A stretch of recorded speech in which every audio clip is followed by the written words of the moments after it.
Oh, Lord have mercy. You know, me and technology have such a love-hate relationship. I get it. We need it. We can't do the things without it. But when it doesn't work, I get very I get very flustered. I have this whole great idea for how I wanted today to work. And you can see I'm not in the studio. I'm not in the studio. I'm actually in the room that I take my pictures in, because this is literally where all of this stuff is living right now. And normally, what I do is I will get the things photoed, take the items over to the studio, put them all nicely on the shelf and all of that stuff. And then that's my shipping room also. So then the stuff that sells, it's already there. So I thought, I'm gonna cut out a step, and I am just gonna go live right from the picture room. Right. Sounds like a great plan, doesn't it? Except when you bring the laptop over and the laptop has this humongous lag thing happen. Actually, the first laptop wouldn't charge. And so that wasn't going to work. So fortunately, I had a second laptop and I thought, okay, we're rocking and rolling. We got this. And then, no. Oh, oh, no, no. Never mind. I had this like brain moment where I still have like the laptop going so I can see your chat in a little bit of a bigger thing. And for a minute, I thought you were hearing echoes, but you're not because that's not on the screen. So it's all good. It's all good. But you know what? I have a saying. I'm sorry, guys. This is my saying: where there's a woman, there's a way. So we figure it out, right? We just figure it out. And so that's what I have done today. So I'm using my phone to stream from. Now, the other thing, I was very proud of myself. I thought ahead is this room is very dark. And I had my handyman install some lighting yesterday. And then it turned out it was too much lighting. So I've actually had to turn some of it off because it was a little too bright. And I'm like, oh, okay. But it works off of my light switch now, which is like, I don't know why I waited so long to do that. Oh, welcome in, everyone. I think we have our lovely international office audience today. And I'm going live a couple hours earlier than normal. So hopefully it's not the middle of the night where you are, as it is sometimes. Like our poor Patty. Patty is always here and she's in England. And usually she has to leave because she's fallen asleep. So hopefully you can stay the whole time this time. I don't know how long I'm going to go today. I got a lot of stuff. I got a lot of stuff to share with you, show you. I picked up, first of all, who saw the video that I put out a couple days ago? Who saw that video?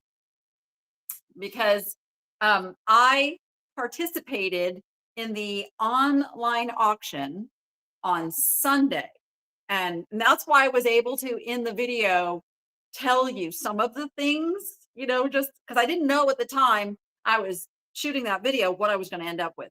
So I was able to share with you some of the things that I got, but there's so much more that I ended up with. I mean, so I have spent Sunday, we picked it up. It took 2.5 hours to pick everything up. 2.5 hours. And what's really cool is I ended up with a table and 2 antique chairs. They're light chairs. They're these little Victorian chairs. I think I paid like $15 or $20 for the pair.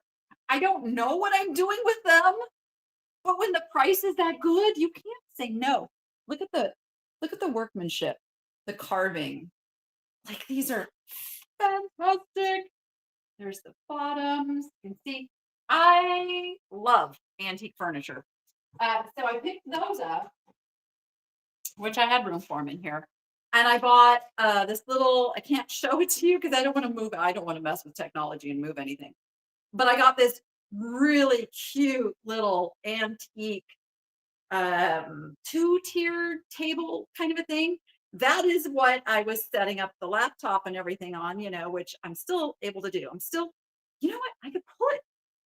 No, I can't because it's attached to a power cord. I was gonna say I could pull it a little closer so I could see. I mean, I could actually, oh, I could do this. I could move this a little bit like that. There we go. So I'm a little bit closer to your chat, which is I'm side eyeing over here to see the chat. But yeah, guys, like this was absolutely an amazing house. Now, a little side story. This is the estate that I was supposed to be working with the original estate sale guy with. And then I didn't hear from him and I didn't hear from him. And then the next thing I know, my other estate sale friend says, "Hey, I got this estate." And I'm like, "Well, wait a minute, that's the same estate." So I don't know what happened, transpired business wise there. But instead of being able to get early access and it being a live estate sale event, it turned into this online auction with a preview.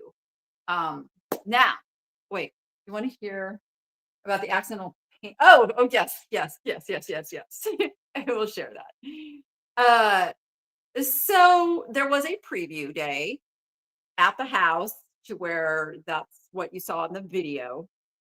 And then the auction took place on Sunday. And then Monday, Noah is like the most amazing son. I'm just going to tell you. He went with me to go pick all this stuff up. Even he was a little overwhelmed because they just kept bringing out stuff and bringing out stuff and bringing out stuff. And I'm like trying to like check off and track, make sure I got everything. About 119 lots. Oh yeah, the other table. So I bought another little table, which is what I thought this table was. I thought I only bought one. And I was thinking, oh my gosh, I am not going to get all this in my car. There was a couple also loading up all their stuff. And they bought, it was similar. It was like an Asian, like that really dark wood, like an ebony wood type, the classic antique Asian wood that is used on the furniture. So anyway, they bought one that was similar. And I said, "You want to buy this one?"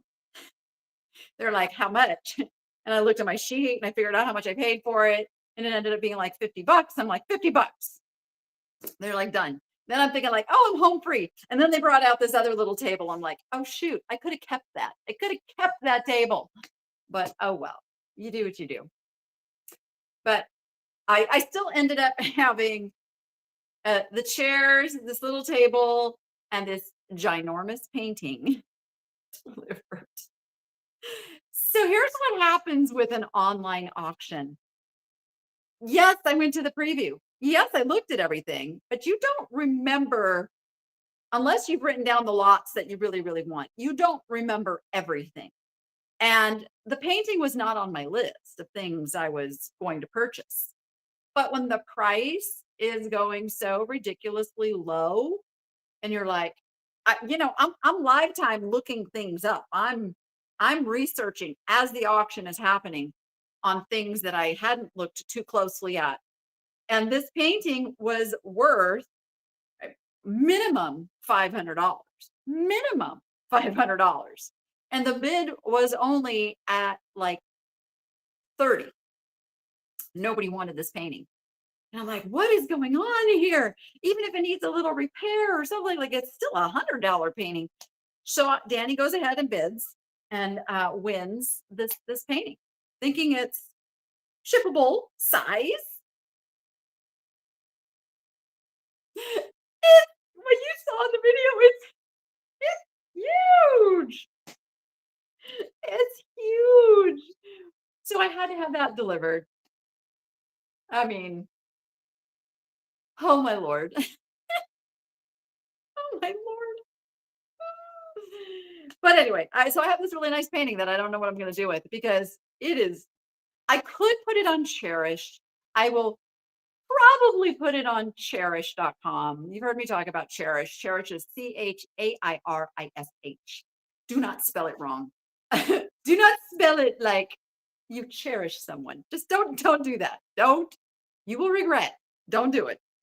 Um, so Cherish has a thing where you can do you can use what is the company? Uship. Are you guys familiar with Uship? Uship.com used to be a reality TV show of the people who work for Uship where, private parties like myself would contract, say, okay, I've got this painting. I need to get moved from Las Vegas, Nevada to Philadelphia, Pennsylvania, and you give them the dimensions and a picture and you get bids. So the shippers, like, they bid on the job to see who's going to get the job. They keep going, and it's like a reverse bidding. So it'll start out and then it'll go like, I can do it for less, I can do it for less. It's literally the race to the bottom for shippers. uh so that is attached with cherish.com for those larger items so that the buyer can contract with uship.com to get things delivered. I love that show. I wish it was still on the air. That was a fun show to watch. The things that people had shipped. I'm telling you. Um, it kind of was at the same time as Pawn Star, not Pawn Stars. Um, Storage Wars. Storage. It was kind of like a break off of Storage Wars, like that same thing. So anyway, so that's probably what I'm going to have to end up doing is just put it on Cherish and then have somebody do like the freight type. Not, it's not really freight. It is a private party. Um, I'm getting some little notes from Chelsea. I'm seeing your notes. I'm seeing your notes. So just let me know when we can put the first item up and we'll do so. Actually, I need to tell everybody how this works because we're not just on Niche Shopping Network today. We are over on the Niche Lady channel. Just because this is so different and so wild, and I want to talk about this stuff. There are some really historical pieces I'm going to show you. I have been listing and researching for 3 days straight. My kids are like, what are you doing? You're still up? Yes, I'm still up. I was working till like 2 o'clock in the morning, because it's quiet and you're not interrupted and you can kind of just dig in and do the stuff. I got the last item that I had photographed listed literally an hour before we went live. So it's been like an all day thing. Yeah, you guys agree that was a great show? Yeah, yeah, yeah. You sit in it instead of a door. Oh, yes. You sit in a chair, like a piece of furniture. Yeah, there was some really interesting characters on that shows, like husband and wife teams and stuff. Anyway, so oh, thank you. So all of the items that I'm going to show you are already listed. They're already available. We might do some fun things here and there. There might be something we'll do like a make offer, kind of like, that's why you want to come here live. That is the benefit. And if you have a question, sometimes I will notice something on a piece that I didn't notice when I was just listing it from the pictures. So we have the benefit of that, doing this in this live form. But nicheLadyShop.com, that is my first place I list all of my things. Why? Because I don't have to pay the fees for like eBay or whatnot or Cherish. Cherish does take big fees. They take big fees, but you price things up, to offset that. My reseller people out there. So this is the site where I can give you the best price. My own site is where I can do the wheeling and the dealing. So if you ever see something in my shop that you're like, you know what, that's kind of been there a while, I'm going to make her an offer, just send me a little note. There's a contact form. Make sure you let me know what item it's about, because when you do that contact form, it doesn't attach it to an item. It just tells me who you are and are contacting me. So always just say, Danny, would you take, $50 for that $75 thing, whatever. You know what? I'm here to sell the stuff. I'm here to sell the stuff. And I would much rather take an offer in my shop than I would on a site that I then have to pay fees on. But I do, for those who want to know, I do cross post. I let things sit in my shop for a little bit before I cross post. And then some of the things that, if it's like under $20, those are the things that eventually will like go to Whatnot or someplace and just do clearance. Speaking of Whatnot, I must say, um, I have three tubs of items next to me over here. But if I could with confidence move this and show you, I can kind of show you like three, three tubs right there. Oh, don't fall. Um, Now what that is when I was going through all the things that I bought at the auction, you know, sometimes I bought a lot and there was like one or two things in the lot that I wanted to list on my site. So the rest of it is like, I'm gonna Whatnot this stuff. Because then the reason being is I don't have to take the pictures and make the listing and all of that. We literally can like put it up. I can start it at a buck or two. So be watching for that. I wanted to do it before I went live and I just didn't get there. I wanted to have a link for you guys to use to go over there.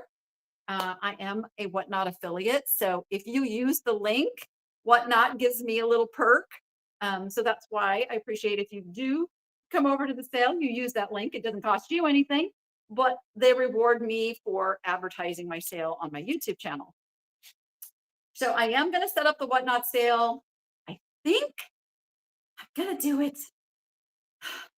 See, that's the other thing. I don't quite know when I can do it. Either Saturday or Sunday, though. It's going to be either Saturday or Sunday. It won't be at the same time as Chelsea's NSN show, that for sure. But it's going to be either Saturday or Sunday. So be watching for that in my community section. I will post the link there. I'll also post it in the next video. Thank you, whoever just made a purchase. I will post it in the next video comments and in the description. It is a multicast tonight. Yes, I am over on my channel and I am on NSN. Now, if you are on my channel and you have not made it over to the Niche Shopping Network yet, I'm inviting you right now to come on over, get it bookmarked, like, subscribe, do all the things so that YouTube also lets you know when we go live. There's another way you can know when I go live over there, and that is to sign up for our free text messaging, which is scrolling right here below me. If you just text Danny to 929-566-4243, and that spells out 929-56 niche. We send out a text message to let you know that we were like, that reminds me, did I get it?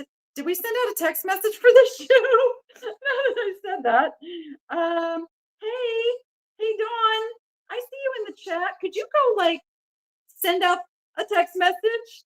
Because I bet there's some people that don't realize that I am on right now because it's earlier than normal. Oopsie. It's one of the things I usually check before I go live, and I didn't do it. But I saw Dawn in the chat. So she has the power to go do that. Somebody's asking me from Facebook, did you get the book Henny Penny? I did get the Henny Penny book.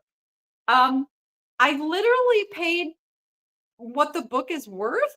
So I wasn't quite sure what to do with Henny Penny. I was thinking I was probably going to end up giving Henny Penny away because it's not really worth the time to photo and list and do all that.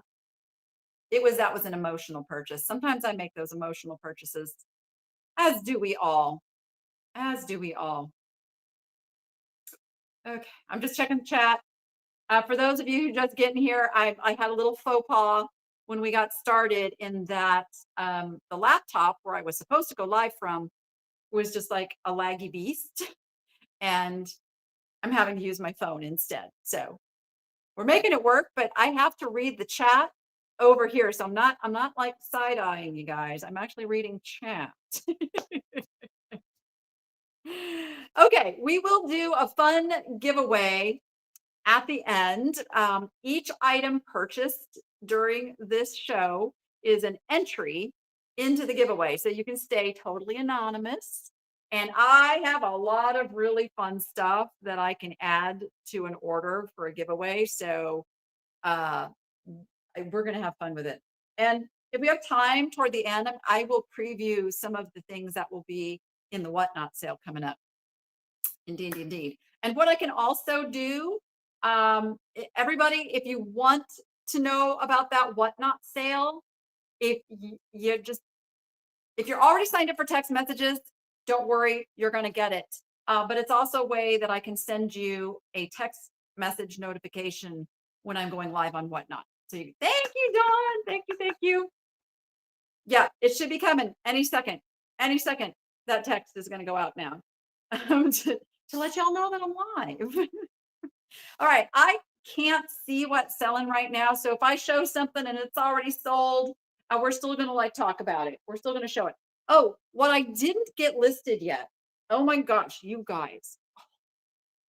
This is what's crazy. Okay. I have, they were literally, oh, I just made them all fall. They were listing things like this. It's just like a rug with fringe. Do you guys see what this is? This is Kalim. This is like fantastical stuff. So I have not got all of the textiles done yet. Look at, these will all get listed too.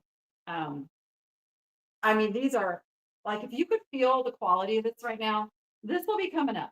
This will be coming up. I don't know. I might offer some of this on the whatnot sale.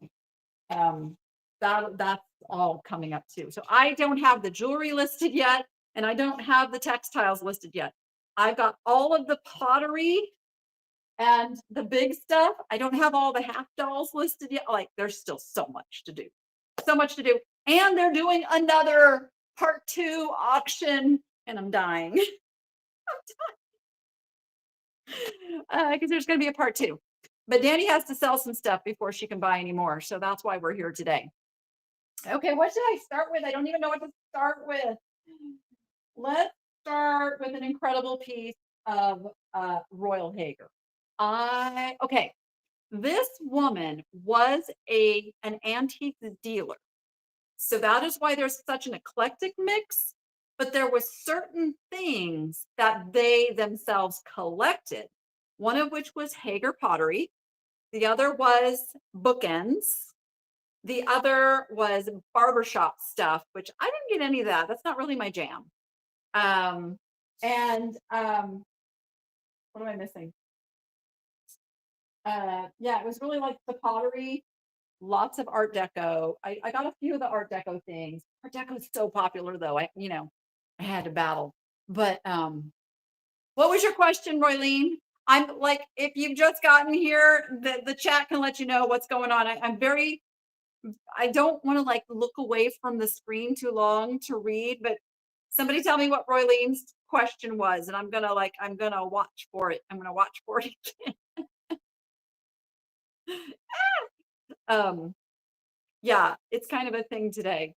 And then there's like this lag, so you didn't hear me ask that yet. As I'm like sitting here watching, so I'm like, I feel weird. I'm like looking away from you. I don't want to look away from you. But there was an incredible Royal Haeger collection, and I think I got every piece of it. I really think I got every piece of it. Because people just out here on West Coast don't seem to understand what Royal Haeger is. Okay, I'm not seeing the question being asked again. Chelsea, do you know what she was asking me? Okay, can't stop the show to answer a question. I'm trying, though. I'm trying. I never want to ignore you guys. Like, this is all about interacting with you. So it's not on purpose. It's just, yeah, I'm just not, yeah. Oh, because the lag on this computer is lagging the chat too. Oh my goodness. Yes, Denise, everything that I'm showing today is on the website. Oh, I didn't even tell you how it works. Everything's going to come up on the screen. Let's just start with an item. We're going to do the lime peel Royal Haeger. See, this is what's good too, is because you really get to see the size perspective. My poor shipping girl, I said, get ready. We're going to have some big stuff to ship. um, yeah, the chat is moving fast. It is moving fast, and I'm trying to watch it, but now I realize I'm watching it on a lag too. No, I did not get a chance to go back and get the leather coach purses. I did not. Had there been more things at that sale I would have been interested in, I would have spent the time to go back. But when it's just a couple things, then I really have to gauge if the time is worth it. Okay, look at the size. Now, you guys are probably familiar with orange peel in the Haeger. Well, this is the lime peel. And it was really, really hard to find and research this. So you got to go by the shape. Yes, I got all the Haeger pieces. I got all the Haeger pieces. Um, Haeger's absolutely fantastic pottery. Look at the bottom of this. So this is felted with the markings on it. So they have the foresight to put their branding on the felt. And then it's probably still marked underneath there as well. It's a stunning, stunning glaze. The shape is not round. It's got this kind of, what would you call that? Almost a little bit of like a ruffle, like an organic ruffle to it. You know what I don't have with me is I don't have a tape measure. So I hope I put the measurements in the listings, which I can't read, but super 1970s piece of Royal Haeger coming to you. All right, now the trick is, where do I put the stuff after I've shown it where it's going to be safe? Oh, the other trick. What I do, a lot of people ask me about my inventory system. Most of the things that I sell, I have a room with cubbies. Do you remember when I had the thrift store and I had all those IKEA cubby shelves as part of my display? Well, let me tell you, those have now become my inventory room shelving. So I have two rooms that are just cubbies, and I have things sorted by animals, pottery, glass, metal, wood, miscellaneous, for those things that don't fit in any of the other categories. I keep salt and peppers in one, and I keep butter dishes in one, because things that I tend to pick up a lot of have like their own space. And that's how the room is set up. When I have higher end pieces like that vase, I have all the curio cabinets that used to be up on my stage are now here. That is where I put the nicer things. They get put into a curio cabinet. And then they're like displayed. I get to enjoy them too, which is like an added perk. So that's super fun. Okay, let me see. Oh, Julie's here. Julie's here. Julie, I missed your show yesterday. Julie live crafts on Wednesday mornings. And what was I doing yesterday? Oh, yeah. I was in a very tedious Zoom meeting yesterday, which I would have much rather been at your crafting show. Let me just say. Okay. Dawn, are you still here? Because I totally thought of you when I found this piece. They had this and a wood hand together in a lot. And I have not listed the hand. The hand's going to go on whatnot. I think. I don't know. I don't know. She might end up here. But this is an old jewelry necklace display, and the reason we know that is, look, she's got the hooks on the back to hold.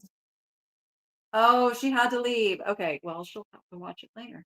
Well, look at that. So you can hold the necklace on the back of the bust just where you want it, because a lot of times, a necklace is too big to just sit on a piece, so you have to kind of finesse it onto the bust. It is chalkware. She is quite old, and you can see the dealer had her own little thing on here saying it is display for display. She's absolutely stunningly gorgeous. I don't know. Is she not over here? Let's see. We'll have her little QR code. I didn't even explain how the QR code works, did I? My brain. When I get out of like my way of doing things, I get a little confused sometimes. But the way this works, if you're new here, is each item is going to come up on the screen with its picture and info and a QR code. And that QR code, you can take your phone, which I normally show you how that works, but my phone's on the thing. So you could take your phone, open the camera, don't take a picture, just hover, it scans it. Your camera acts as a scanner, and then there it is. And then it'll give you a link, and you just go right to that link, and that link goes right to the item that we are talking about. So that's how this works over here. So, and there's also, if you're in the live chat, there will be a link in the live chat, which will also show you. You know, I just thought of something. I just thought, because I wonder if it would lag there too, though. I was thinking maybe I need to just go over to YouTube on my laptop to see the chat better.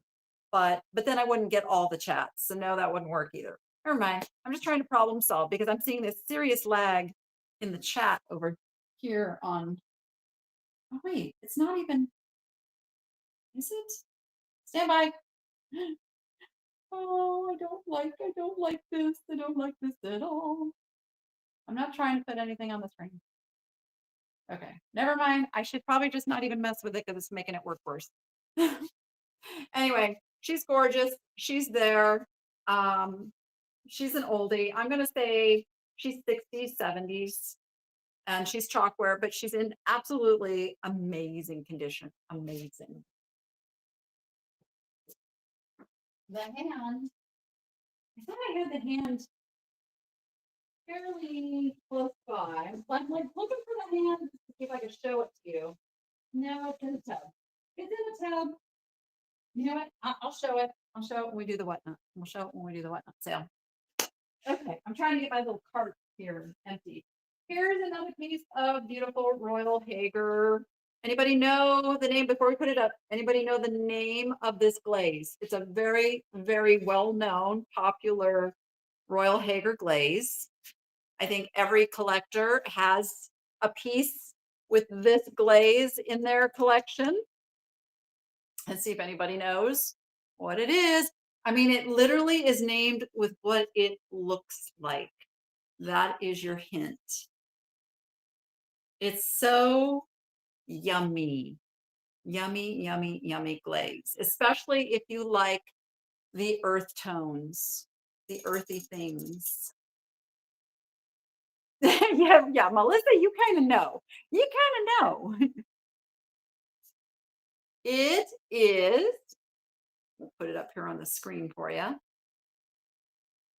Earth wrap. Earth wrap is what they call this one. Now, do you see it? Doesn't it look, you know, like those earth tones are like wrapping each other like a big hug? I mean, it's splendid and it's textured. So I was trying to, you know, we had one picture in there and then I realized there's like, I don't know what, it's just like some smudge on the side. It'll clean up. It's almost like a little wax drift on it, like right there. And you can see it in the pictures. But I was trying to show the texture of this piece. So like, see the brown? How that's actually like, it's got texture to it. And then you've got, you know, the glossy areas. And that just makes this so spectacular. Ooh. It's a big vase. I have all of the dimensions are in the listings, even if I don't remember them right now. There's the mark on the bottom. Gorgeous, gorgeous piece. Go there. Oh, let's see. Should I do this biggie or should I show some flower frogs first? Maybe we'll show some flower. I'm gonna tease you with that one. I'm gonna roll this whole thing over here. We'll talk about Mr. Champlevet here in just a moment. Put it on the table. Here we go. Okay, which one should we start with? There's a lot of Weller. Okay, I'm going to be very careful because there are some very expensive Rookwood pieces under here as well. I don't want to hurt anything.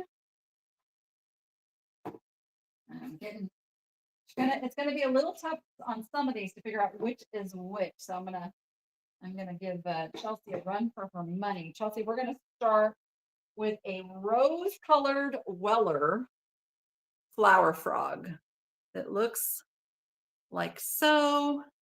It's got the Weller on the bottom. It is not the one that has its original price tag. I think the other rose one has its original price tag. This one is a little bit bigger too.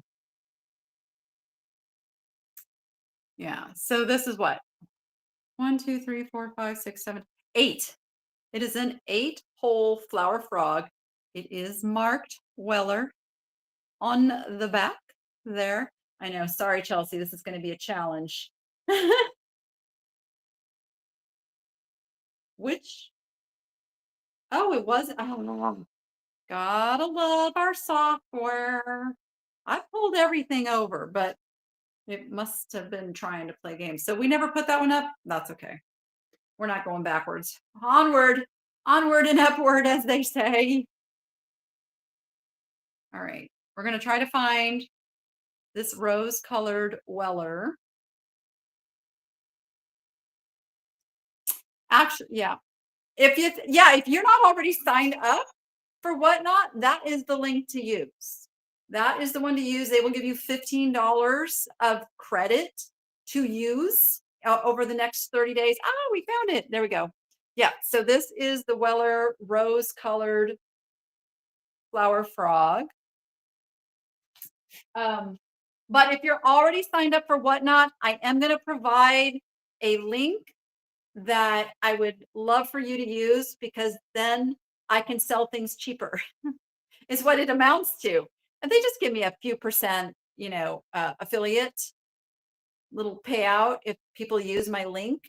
And that makes it so that I can start things at a lower price.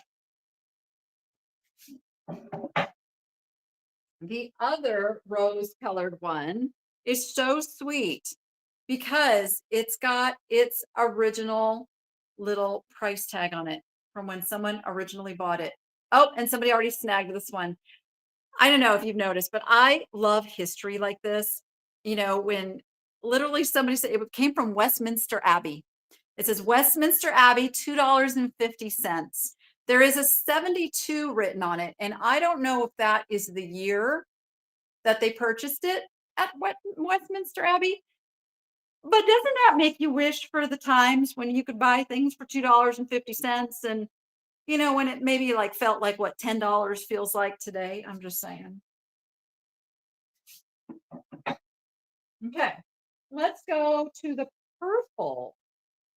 Now this one is a little as found, but look at the color of this. Most of these are Weller. Oh, somebody snagged this one too. Oh no, I'm looking at the wrong thing. This one's still available. I need to stop. I just need to stop looking at anything but the chat over there. This one has a little as is issue on the bottom, but the color is super rare. So you got the payoff there.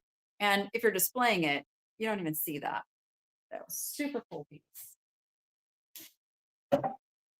Then let's get into the blues. Okay, these will be a little tricky because no, they won't. No, they won't. We're going to do the Weller blue. We'll do the Weller blue first. There's a Weller and a Haeger. We'll do the Weller blue. This is a little bit bigger. I love that Weller actually stamped their flower frogs. A lot of times these pottery flower frogs did not get the maker's stamp on them because they went with a bowl. So you have the console bowls, and then one of these would have sat in the middle to put the flowers on. So they didn't necessarily mark all of the flower flags. The Haeger piece I'm going to show you is like that. This is beautiful. This is an absolutely stunning blue. Let's see if my camera will show you. You see, it's got not just a flat blue in there. It's got some of that modeling, if you will. Love this piece. I'm not going to collect flower frogs now, though. I'm not going to start a new collection. would be so easy to start a new collection, but no, we're not going to do it. Let's show the Haeger.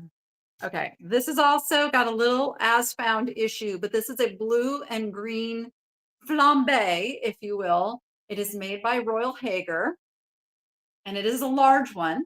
It is not a small one, but somebody loved this enough to actually color, repair, unless the clay is that color. Is it possible the clay is that color? Now that I look at it, I don't know.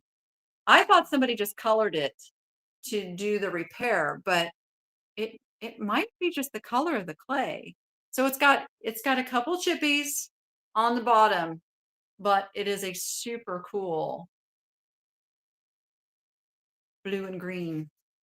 All the measurements are in the listing too. I did do that. We've got the measurements. Okay, this is a cool little pebble shape. I don't know who makes this one. It was kind of a miss. This is one of the last things I got listed today, and I was running out of time, and somebody has grabbed it. So I hope you got, I hope it's like, it's worth like way more than I listed it for. I just like threw a price on there. But it's cool. It's like pebble shape or egg shape, if you will. And it's got 7 holes in it. But the one that ends up being super exciting to me that I researched, oh wait, I'll show in a minute. I'm keeping this one. I'm keeping, at least for now, I am going to keep the little bird to go in my bird collection. It is marked made in Japan on the inside. So if anybody's wondering, where's the bird one? Where's the bird one? Danny's keeping that one. I do collect birds. I do collect birds. Oh, I really wish this chat would work a little better over here for me. I really wish that was a thing, but it's not. Okay. So this was a fun one to do a little research on. So first you can see how large it is. This is by B. Huber, I am assuming is how you say it. And it's Bernice Huber. She is a listed potter. Now, when I was doing the research and I found information on these different artists, I have put that all over in the listings. So if you wanted to go and peek and say, well, who is Bernice Huber? I'm pretty sure that I have a little bit of history about her in there. I know I have it on several of the pieces that I was able to find information on the artist, but it is large and in charge, and it is signed by her on the back. And it is mid-century, and it again, it's that very organic, almost looks like a stone. Just I love it.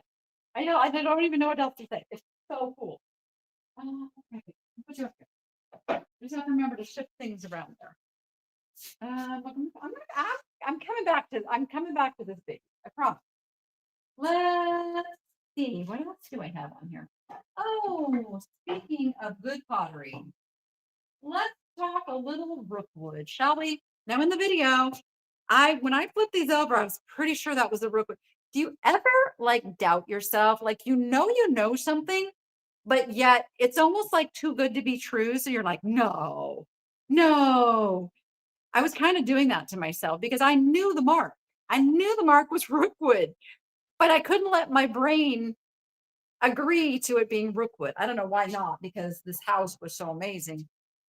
So I got 2 of the 3 sets of Rookwood bookends. And as you can see, they are worth some money. This color, I actually could not find anywhere. I could find blue, and I could find even a dark blue, but I couldn't find the blue with this modeling of white put in it. Super unique. I could find green like this. There's like a rose colored pink like this. Could not find any blue. And we all know blue is the desirable of the desirable colors. What's that saying? Hold on. I'm waiting. Oh my gosh, I can't read the chat on here. You can't see what you were saying there. I wish I could get this to work. Hold on, I'm gonna try to. I just can't even scroll the chat down over here. I don't know what it's doing. I don't know what it's doing. Stand by. Stand by. Oh, wait. It's working a little bit. Goodness. Can you hear me clicking? It's like, it's just not wanting, it's like that delay, like you click and then it delays. Hold on. I'm going to have to go turn the heat down too because I am starting to sweat. Starting to sweat. Let's see, did that? Oh, come on. Come on. Do you have your audio forward facing? Because when you are away from the phone, I can't hear you as well. I have no idea what audio, like, it's just the phone. I don't even, I'm not touching nothing. But if you can hear me, then you can hear me okay when I'm talking here, right? I hope so. Look at that. Not a perfect situation. Not what I would have preferred, but we're making it work. We're making it work. Just like the chat. Like, I don't know why it's like it's stalling. Like the chat is just stalling. You don't know why. I see there's new chat like coming in and but it's like it's not. Okay. Well, hopefully that fixes up. Yeah, I'll try to be aware of when I turn around that like don't say anything important. Yeah, so something like this is probably going to end up going over to Cherish. But I do want to share this stuff with you and we can all ogle on it together. And I feel absolutely blessed that I was able to pick this stuff up for the prices I did. Uh, Super excited. So I got also, and I learned a new thing also. Okay, the owls, the owls are not nearly as heavy as these ravens. And like the dogs, you remember me looking at the dog? I battled for the dogs. The dogs went crazy high. So a lot of times when you're at an auction, you have the end collector there and you have resellers. So resellers all are just gauging how much risk they want to take and how much knowledge they have and how much things are worth at an auction. So there must have been a collector, a true collector went for the dogs because they were like, whew, they were going crazy. But these are actually rooks. Who else knew that a raven or crow or whatever kind of bird you think you see here is also called a rook? Hence, I'm thinking Rookwood. I don't know. Seems like that kind of goes together. Um, but yeah, and I think it in one of these listings, I believe it is the owl listing. There's a little story about the founder of Rookwood, who was a woman. And y'all know back in the late 1800s and early 1900s, a woman starting a business was not a desirable thing. That was frowned on. So she was a very courageous woman. But it was indeed a woman who founded the Rookwood Company, which makes me love it even more now. But this bird depicted in this mold that they use to make these, it's a rook. It's a rook. Um, what are we talking about? Ravens and crows are such intelligent birds. Yeah, I would love a crow as a pet. I got to tell you, because they are highly, highly intelligent. I'm only holding one because these are quite heavy. They are definitely bookend worthy. And so I'm leaving also on these. The dealer had her own. So some of these, I know she collected bookends. So I know these were part of her personal collection. So this is probably what she had on there when she paid for it. I'm pretty sure that says $830 back in the day. But they are from 1924. You know that because, and I'm trying to get the shadow not to be being obnoxious there. See the XXIV, that's Roman numeral 24, tells you when that was made. It's kind of like their dating system. We didn't look at that on the owls, did we? The owls have an XL, which would be what? What would XL be? in Roman numeral. Is that why is it not coming to me? Why do I want, why am I thinking 40? Is it 40? Is it 40? Maybe. Okay.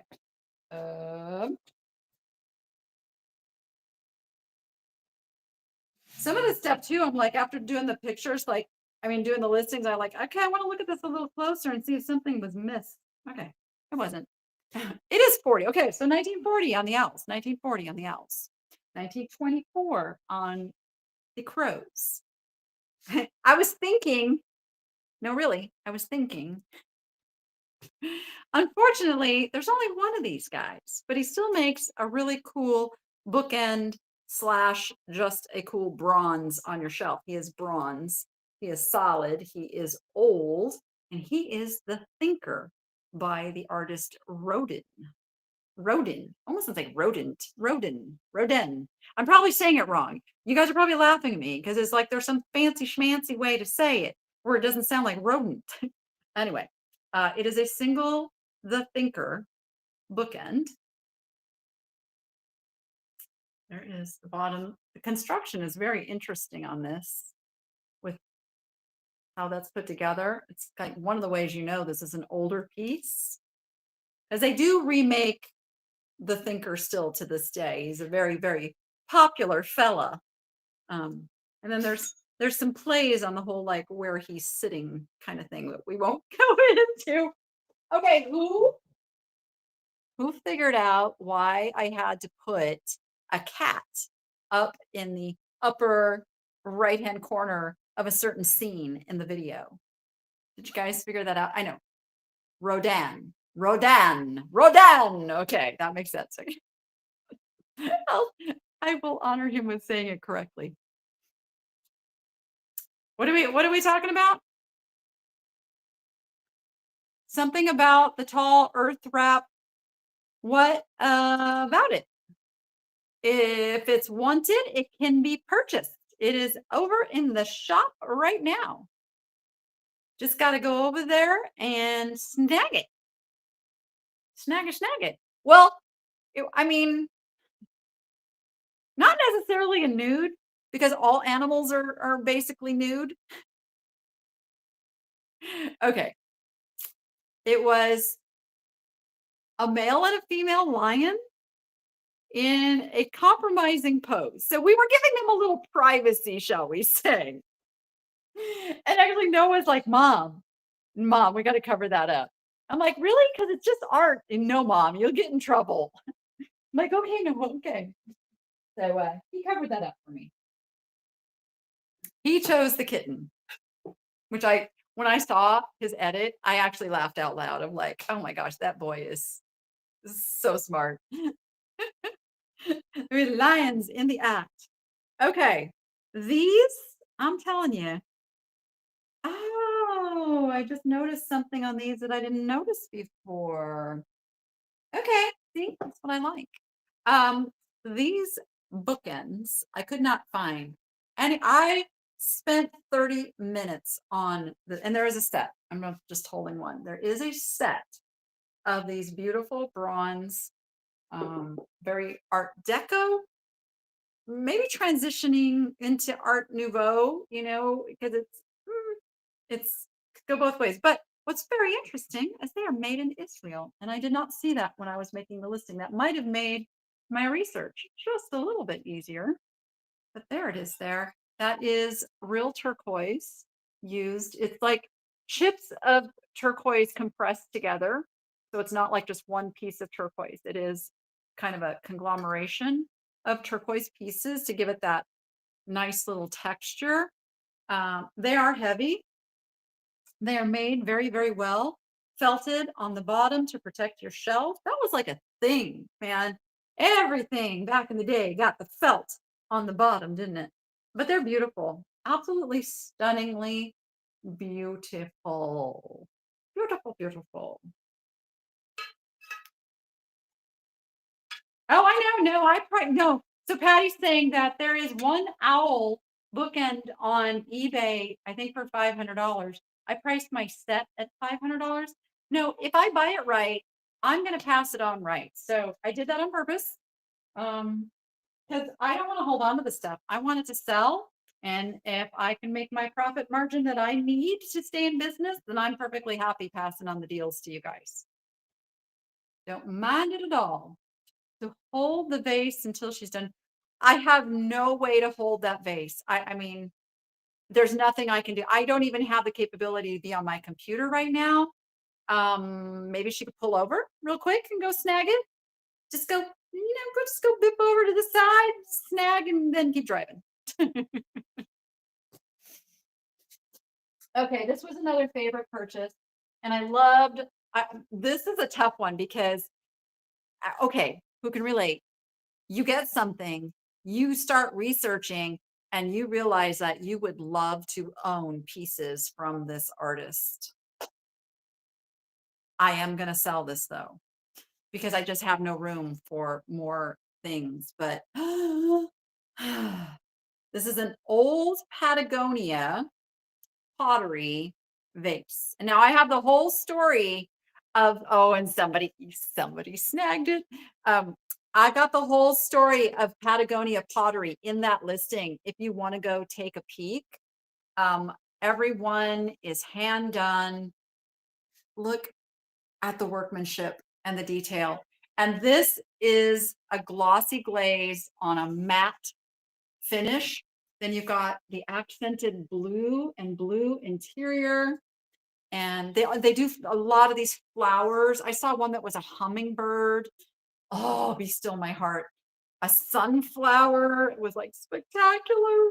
Um, there's your marks on the bottom. Old Patagonia, Mark Kissinger, 1985. The 80s were a very good time for art pottery, I must say. So many beautiful, beautiful pieces. I know, it's amazing. It's amazing. Um, but somebody gets to enjoy it now. Can't keep it all, can't keep it all, but you're gonna love it in person. And I have to say that everything in this woman's collection is in impeccable condition. The few things that I have showed you, like some of the flower frogs and things, like even then, like the piece was worthy of staying in her collection, even with a little damage. But everything else I got, there is not a pimple on it, which is like mind boggling. Sometimes you go, is it really that old? And it's like, yeah, it really is that old. So you have a coloring book of famous statues. Cool. Oh, yeah. I'll be on the hunt for more of that for sure. This is the thing. Like, and this happens to my brain too. It's so hard to go back into a Goodwill after I have been in the presence of so much greatness. Like, because then you're like, everything just feels so like meh, meh, meh. But it also trains your brain to look for those better things. So you will spot things on the shelf you may not have spotted otherwise. And also getting your hands on it and feeling the quality of things that are identified. Then, if something isn't marked, you go, this feels good. And then you can take it home and you can research and you can figure out what you've got. Um, okay, my tray is ready to load more stuff. I was not thinking I was going to pick up these little German plaque. I thought they were plaques. They're not plaques. They're actually breakfast plates, breakfast trays. What did I call them? They're German. And I absolutely like, what did I call it? What is it called? It's called a breakfast what? What did I call it? A breakfast what? Save me, Chelsea. What did the rest of that title say? A breakfast something. I'm watching. Somebody's going to give me the answer. Or just going to let me fumble for a while longer.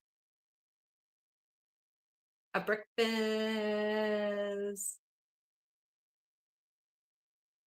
No, nobody's going to help me. Nobody's going to help me with this one. board. Thank you. It's a breakfast board. It's a breakfast board. Very old, like early 1900s. And so I'm assuming a breakfast board was used to bring, the pastry or the whatever to serve the young lady in bed or something. Um, okay, you ready for my German? I'm going to read this to you because it's typed out on the back so I can decipher it. Uh, Wenn dich die Frau Geld aufsprichst und sei bedorfst zu bremen nicht. How'd I do? What that says is when your wife about money inquires, grumble not if she requires. It's kind of like happy wife, happy life is the saying on here. Anyway, that's on the back, that's staying on the back, so you know what it says. Um, and then the other one has a much simpler saying here. Oh, this one isn't like written out in the German in the back. It's uh Ufertaglid Brot gib uns Hut. I know I'm saying that wrong. Give us this day our daily bread is what that one. And so again, it's a breakfast board, very, very old, over 100 years old. They are cool, right? I did not have my eyes set on picking these up, but again, sometimes in an auction, if the price is right, you grab it. And then you figure out what it is later. I thought they were just German plaques, but to find out that they were actually a functional household, useful item tickles me. I love that. Let's have some history. I would love to know about the couple that were involved in the one that was basically happy wife, happy life. 100 years ago, was that like even a thing that guys thought about? I'm thinking not. I'm sorry. I'm just thinking not. Okay. Let's talking about marriages. Let's talk about this little marriage. It took me a minute to figure out that this was indeed a marriage, but it's a good one. It is a good marriage. It is an ink well. I'm trying to think of like another word for it. It is an inkwell, and these are ink pots. That's what it is. These are the ink pots to sit in the inkwell. I'm going to take the little pots out so I don't accidentally, like I'm standing up. It's a long way to the ground. So here's the base. The base is very Art Nouveau, very, very Art Nouveau. And it is signed. Look at that. See, I didn't see that. It says 1 VCM or VGM 79. See that? See that? And that helps us a little more. Looking at, oh, somebody's already snagged this. Okay. We're still going to talk about it. So it's nice, heavy, everything you want to feel in an old antique piece. But when I researched, I kind of put something down. When I researched the ink pots, I came back with like 1930s on the ink pots. That's why I'm calling it a marriage. Now, it goes really well. It goes really, really well because the little insets of the inkwell itself are square, but they don't fit quite like they're not snug. They're like you got to put them in just right for it to work, but it works nonetheless. And somebody's going to get a very, very nice piece of history. It will be lovingly wrapped up for you. Okay. I'm going to come back to that one. Let's talk about a little Egyptian alabaster. So who knows how you tell the difference between marble and alabaster? What is the big thing to look for between the two? When I saw this from a distance, I thought it was soapstone because they had it with like the ram's head bookends and it kind of looked like the African theme. And I'm like, oh, it's soapstone. And then I got closer. And I saw and I'm trying to give you the hint by, oh, Oh, I don't say it on there. Okay. I'm watching the chat. Um, I'm trying to give you the hint by holding it in the light just right so that you can tell that it is alabaster. Alabaster has a translucence to it, almost like, I don't know if you can see that. No, but you can see my shadow of my hand on the inside as it's on the outside. With marble, you wouldn't be able to do that. Marble would be opaque. So this is an absolutely stunning piece. I researched that it is Egyptian alabaster, and that's based on the color, the veining. It's just such an incredible piece. Beautiful piece. I love it. I love all this stuff so much, but I can't keep it all. So that's the beauty of being a reseller is I get to enjoy it for a little bit. I get to learn about it and then I get to pass it on. Yep, the translucence. So just remember that if you are trying to decide if something is it marble, is it alabaster, kind of put it in the light. If you can see through, not see through, but like you can see your shadows on the other side, you've got alabaster. Let's bring the ram's head over. Oh, they're heavy. Oh, they're heavy. Who knew Arthur Court made anything besides aluminum pieces and that they were an older company? Well, here you go. I thought they were buffaloes at first. I was like, buffalo, but no, they are ram's heads. Ram's heads, they are chalkware. They are heavy. They would definitely hold your books. And they are, see if I can show it without dropping it. Marked on the bottom there, Arthur Court. Boom diddy boom. There is a pair. I'm not just holding one. There is two. And they are felted on the bottom, not to scratch your lovely furniture. And where am I going to put them? I'm going to put them back where they were. I'm going to put them back where they were. Back where they were. Okay. Now, you sit with the flower cross up here. Okay, you, I'm coming back to you. All right. Let me catch up on chat over here real quick. Real quick. Real quick. Oh. Alabaster was used in Egypt from ancient times. Yep, absolutely. Can you imagine being the one who discovered alabaster? And as you're like chipping away at it, you realize like, oh, look at this. You can see through it. Oh, I could make this into a vase. Somebody had to do it. Okay. One of my favorite purchases, one I cannot believe that I ended up with. The Tramp art box. Oh my gosh. Look at this. Look at this.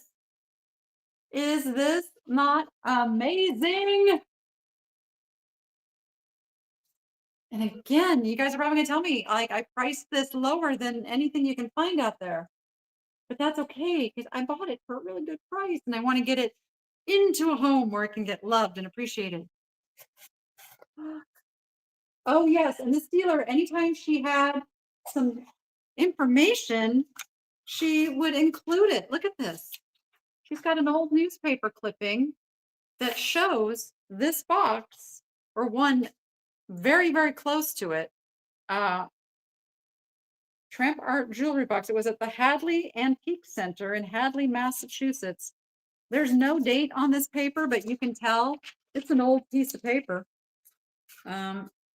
And I know who the woman was, but out of respect, I am not going to show her name. But she dated this to the 1930s, and I'm going to trust that she knew her stuff. It's so cool. And what's really cool, if you look at the wood on this, now remember the candle holders that I got recently? And I was like, damn, these look old, but I'm not quite sure. It's that same wood technique as they used on this piece. Somebody's gonna love it. This has some history.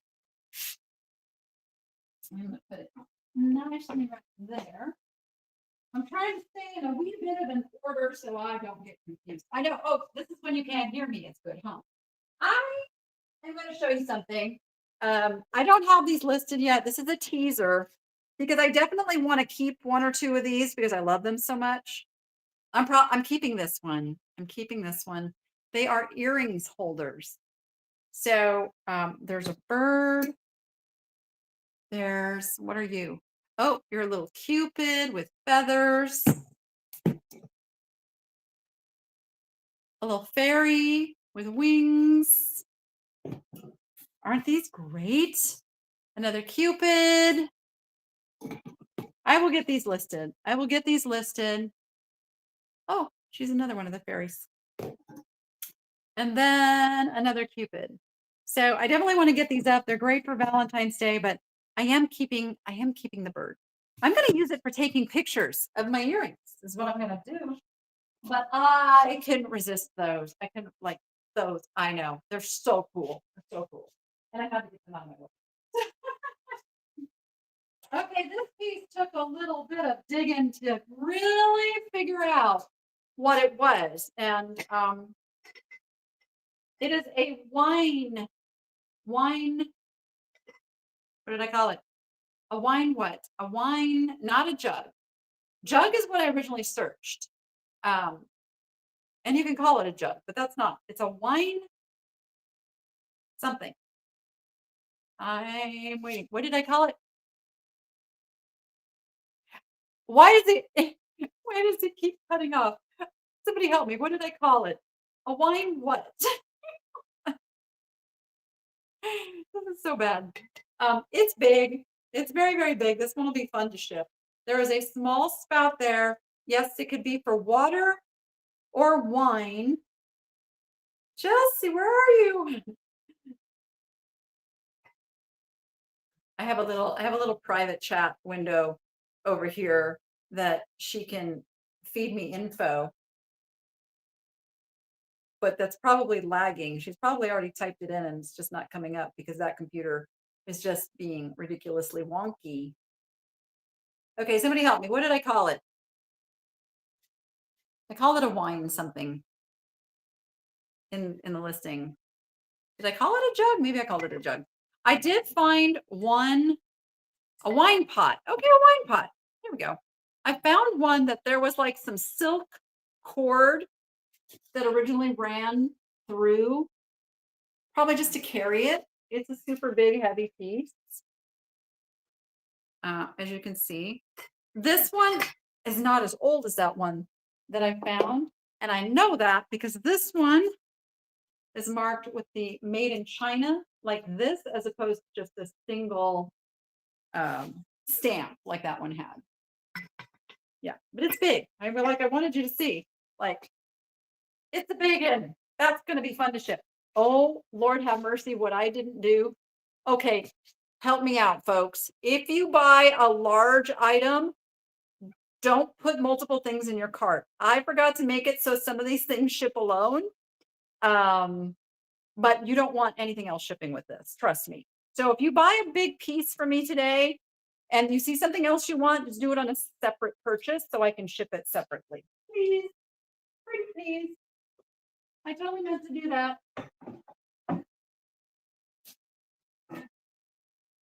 I meant to do a lot of things, but technology was not my friend.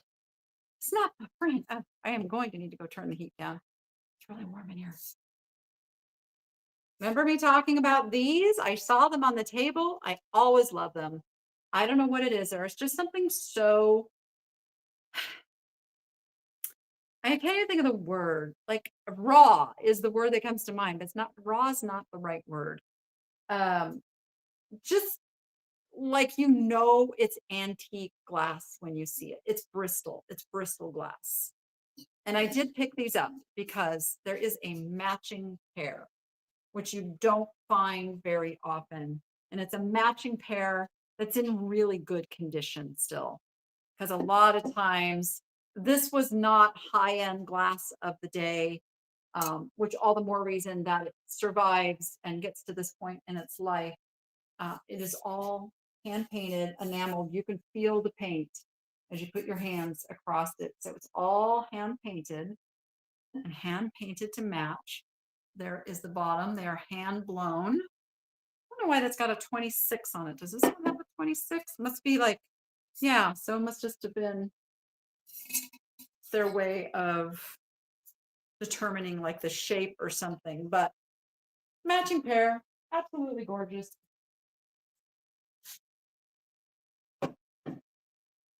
Oh, I know I had a couple people ask me, if I ended up with my little shoes. Yes, I did. This is what I collect. I like the adult ones better than the children's ones. But when I looked at these, what got me was this was a child of walking age, and there's literally some wear. So just imagine like this, I'm going to set these next to one of the women's pairs because this would have been a mother and child walking together. So it wasn't a baby. This was a child of walking age. I'm going to guess maybe like 2 or 3 years old, and you can see the wear, but I think they also were still crawling. So maybe younger, maybe a little younger, because look, the toes are worn as if they still like scooted down and were crawling. So I don't know. Those just get to me. I love them. Okay, this was another little fun researchable moment. Something I hadn't intended to buy, but I bought them because the price was right. They are these chamber stick candlesticks, and they are from Syracuse, China, which is restaurant ware, and they are from the Palace Hotel. There. So these are probably like 1920s. 1920s.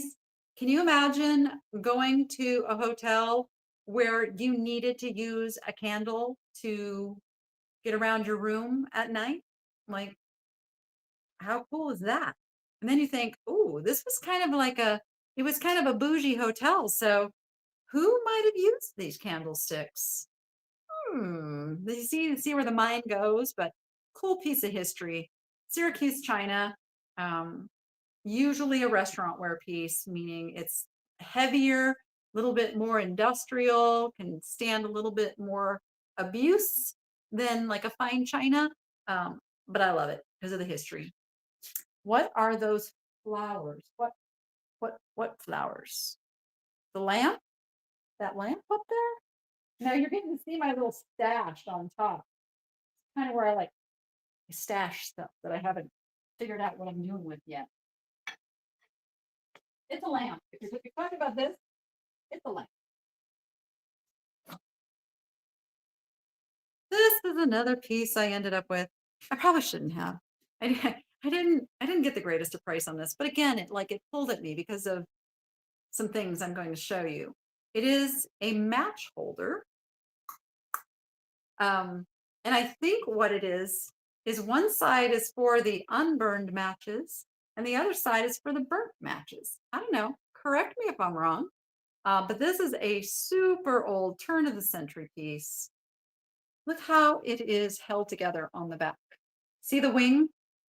The wing that came loose and it was repaired, but it was repaired a long time ago. Look at the age of that wood.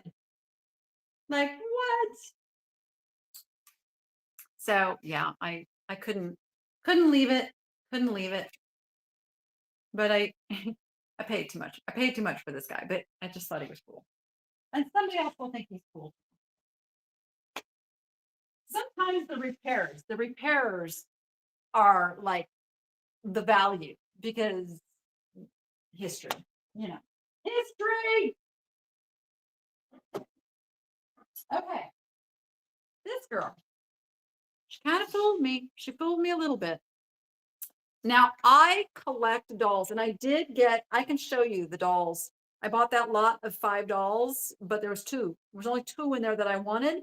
And I'm going to sell the rest. The rest will be on Whatnot. I'm going to start them at $5 each. So if anybody likes they're vintage, the other ones, they're just not the 100-year-old dolls that I collect. And this girl, I don't collect the China head dolls, although I have a couple. I do have a couple in my collection, because I still do love the history behind them. Her head, her hands, and her feet are oldies. Look at her little button shoes. Her body is not old. Her body is a replacement. Her clothing is genuinely old and antique. But there you go. So instead of being like a $200 China head doll, she's about an $80 China head doll. And she is up for sale. I was hoping that she was all authentic. These tiles. Okay. Let's start with no, let's start with yes, let's start with this. Okay. I know you have no idea what I'm talking about. All right. Tiles. I do not know when my whatnot sale is going to be yet. I have to nail down day and time, and I will do that. I will have my decision by today's end, and I will post it in the community section of, my YouTube channel. So stay tuned for that, and I will have a link to go over to it. But it'll be this weekend. It'll be this weekend for sure. I have to see, here's my dilemma and what I'm waiting for confirmation on.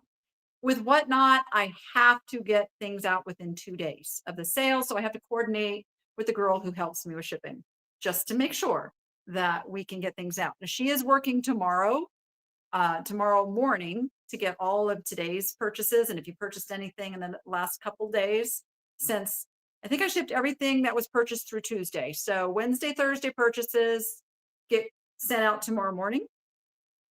And then I don't have her back until Tuesday morning, I think, which I'm trying to confirm. And if that's the case, then I can do Saturday or Sunday, and we're good to go. That's all I'm waiting. I know it's more than you probably needed to know, but I always feel like I need to share with you what's going on in my brain and why I'm not just saying it's going to be here. So, all right, this beautiful tile is Elaine and Amanda Kane. They are California artists, and they're all individual. I'm reading off the back. They're individually hand painted, not mass produced. The liquid glass glaze requires temperatures over 1800 degrees to bring out the vibrant, lustrous colors. No two are exactly the same. That's the story on the back here. I don't know and couldn't find whether Elaine and Amanda were sisters or mother-daughter. Anybody know?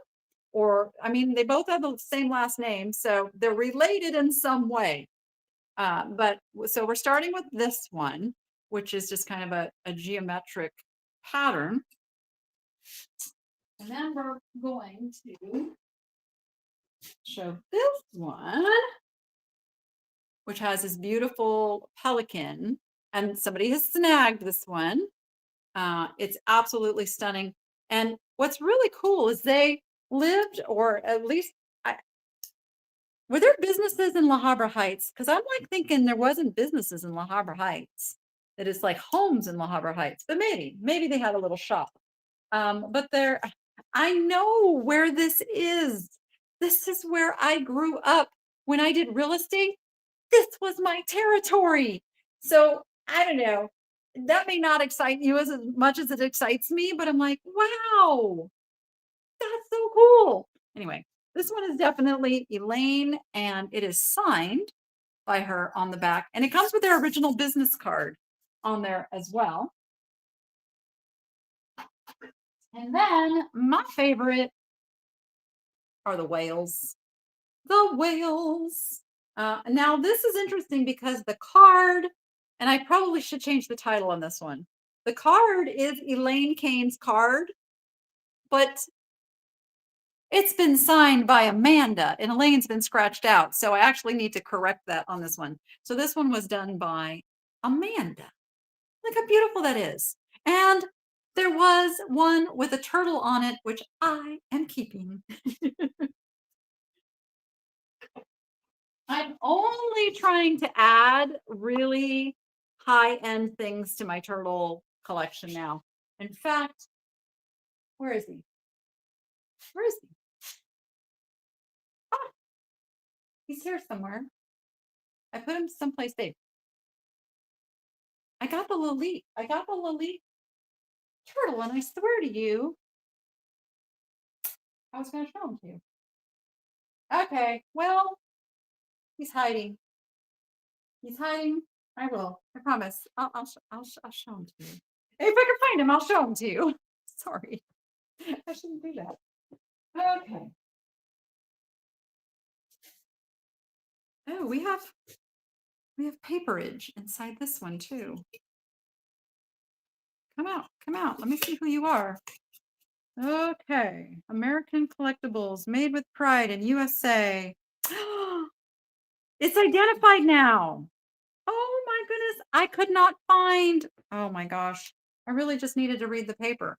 So this is a piece of San Juan Pueblo, which I may not have this attributed correctly in the listing, because I couldn't find who this MA was. Well, had I just read the little slip inside, it may be worth a lot more than I have it up there for. It's Maria Adelicia, San Juan Pueblo, New Mexico.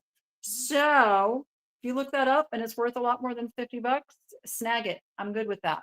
I will research this one more later. It's a 1987.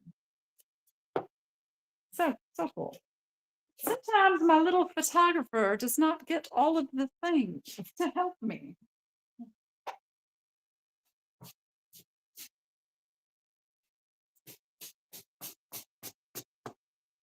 Stife. This is a whole series done by Stife. Now I do have a story in the listing of this Stife hedgehog. This is Mickey.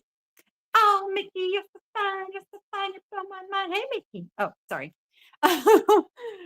So there's a mama and a daddy and the babies, and they are all very highly collectible. We'll have her QR code up there momentarily. It's my phone going on. So I'm getting all of this stuff. I'm getting all the stuff from Rachel's school because she is graduating this year. So they're like all doing like, does she need cap and gown and yearbook and all of like, it's no, because we're not going up to Washington for her to graduate. Unfortunately, trust me, if she wanted to, we would. She has no desire to do it, but because she does an online schooling program, it's based out of Washington. So that's where they're doing the graduation. Anyway, we're not, but they keep going. Do you want a cap and gown? Do you want a yearbook? All this blah, blah, blah, blah, blah. Anyway, back to our hedgehog. Oh, we found her.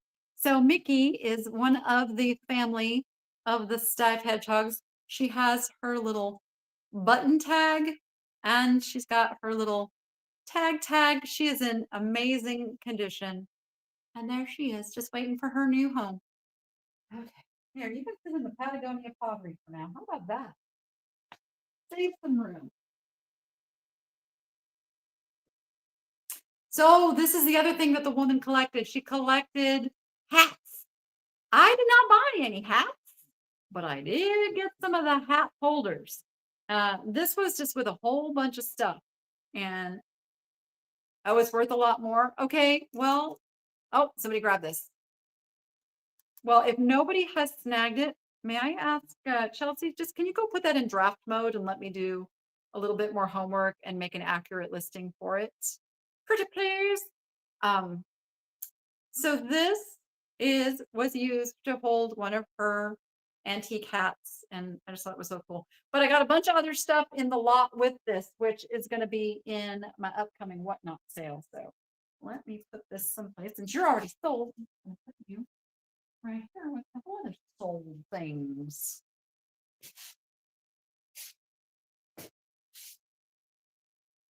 I'm trying to decide what to grab next. What do I grab next? Oh, somebody snagged it. Okay. Hopefully you're a regular. I like my regulars to get the good deals. Okay. This, a lot of people don't know. This is Dorothy Thorpe. Dorothy Thorpe, and it is her textured glass from the mid-century. I just thought this was like a super cool piece. And I'm just showing it. Chelsea's got to go through a lot of stuff to find the right piece to put on the screen. So there it is. So just a really cool piece of the old Dorothy Thorpe. It's not signed by her. It's one of those things you just have to learn and know. But she has many different designs of this textured mid-century glass.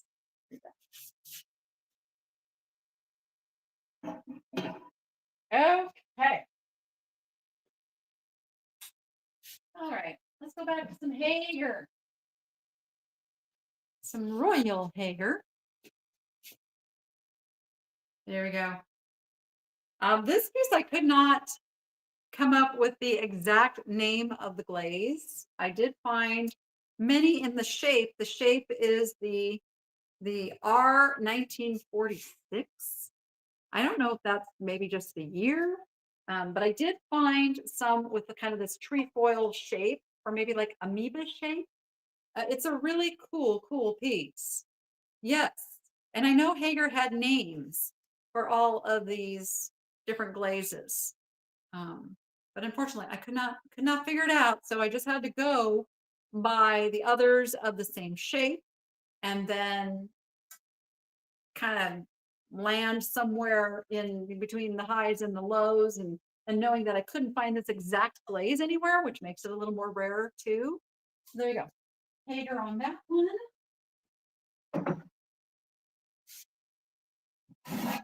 And then this one is a little bit more common. It's kind of like the brown with the green drip at the top there, but still an amazing large piece. This one, it's really hard to read the bottom of this one, but this one is one of the earlier with the Royal Hickman. So you'll see them double signed from the early days. I don't know if that's coming through or not. I can't tell if it's coming through or not. But there, I'm trying to get the light just right so you can see it. Boom. Big, beautiful Haeger vase. I know, I love the shape too. You over here. Staying organized. Staying organized. Okay, I couldn't find these either. Could not find these either. I wish these were blue. If they were blue, I'd probably be keeping them though. So it's good. It's good that they're green. It is a matched pair of these amazing little goldfish. Look at the goldfish on the corner there. Can you see them? How fun is that? It is kind of a, what do you call that? Yeah, it's triangle, but it's got that, not boomerang. What am I trying to think of? That shape. It's almost like a hurricane eye kind of shape kind of thing going on there. Anyway, they are marked on the bottom there. Could not find these anywhere. Couldn't find them anywhere. It's wow, is that a B or an R? I think it's a R789. I think. I think. I'm gonna see if the other one is clear. Because there is a pair.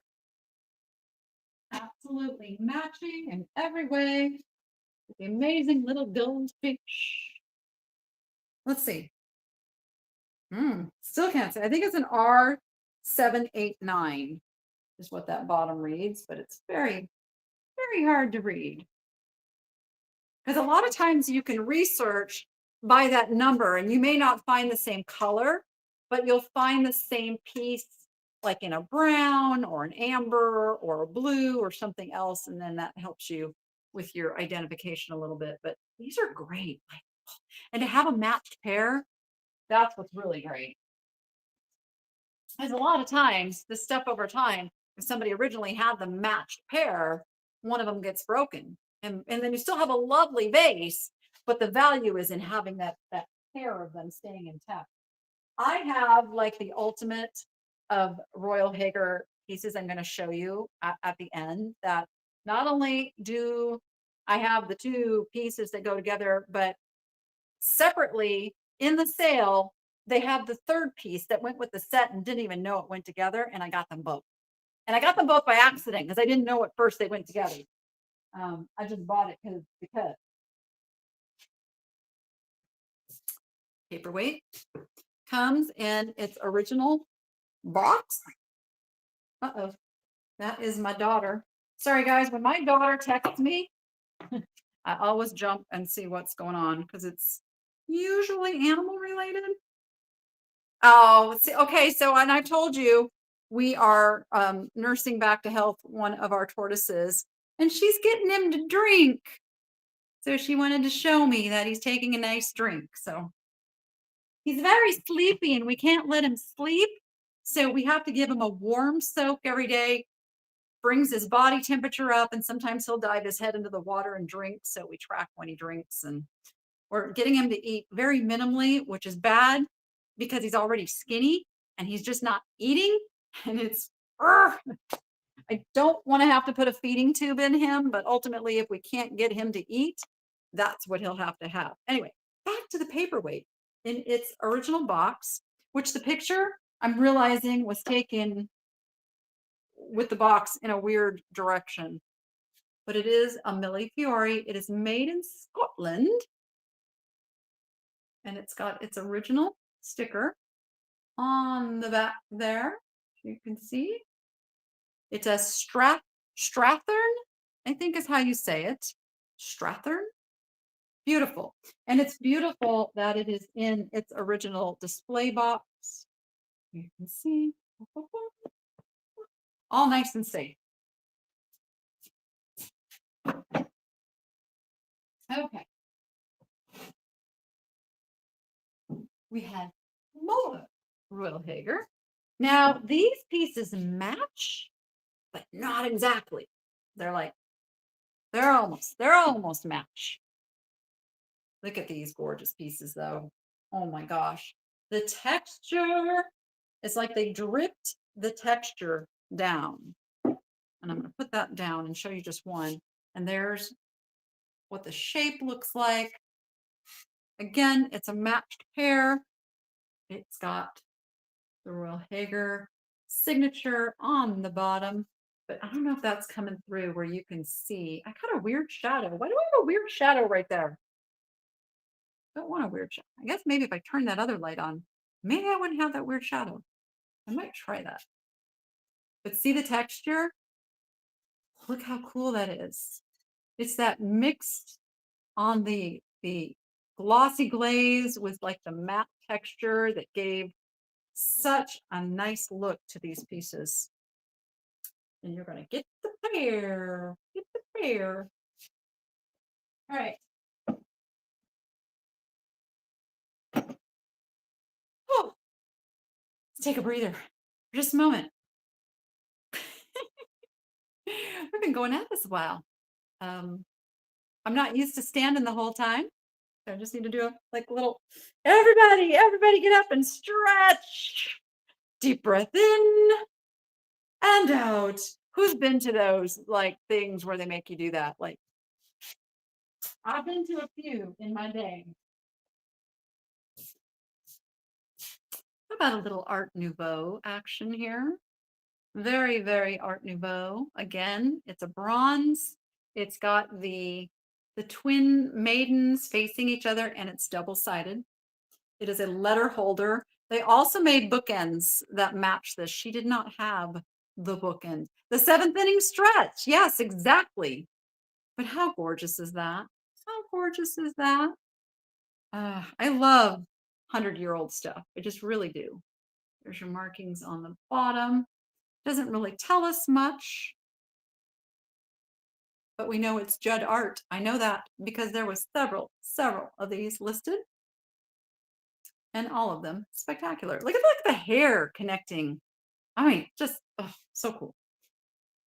I think I like the Art Nouveau period more than the Art Deco. I'm more of a flowy, flowery, something just very, yeah, that. And Art Deco is very like the lines go this way, you know. And I love Art Deco, don't get me wrong, but I think if I had to choose between the two, I would choose Art Nouveau. I would choose Art Nouveau.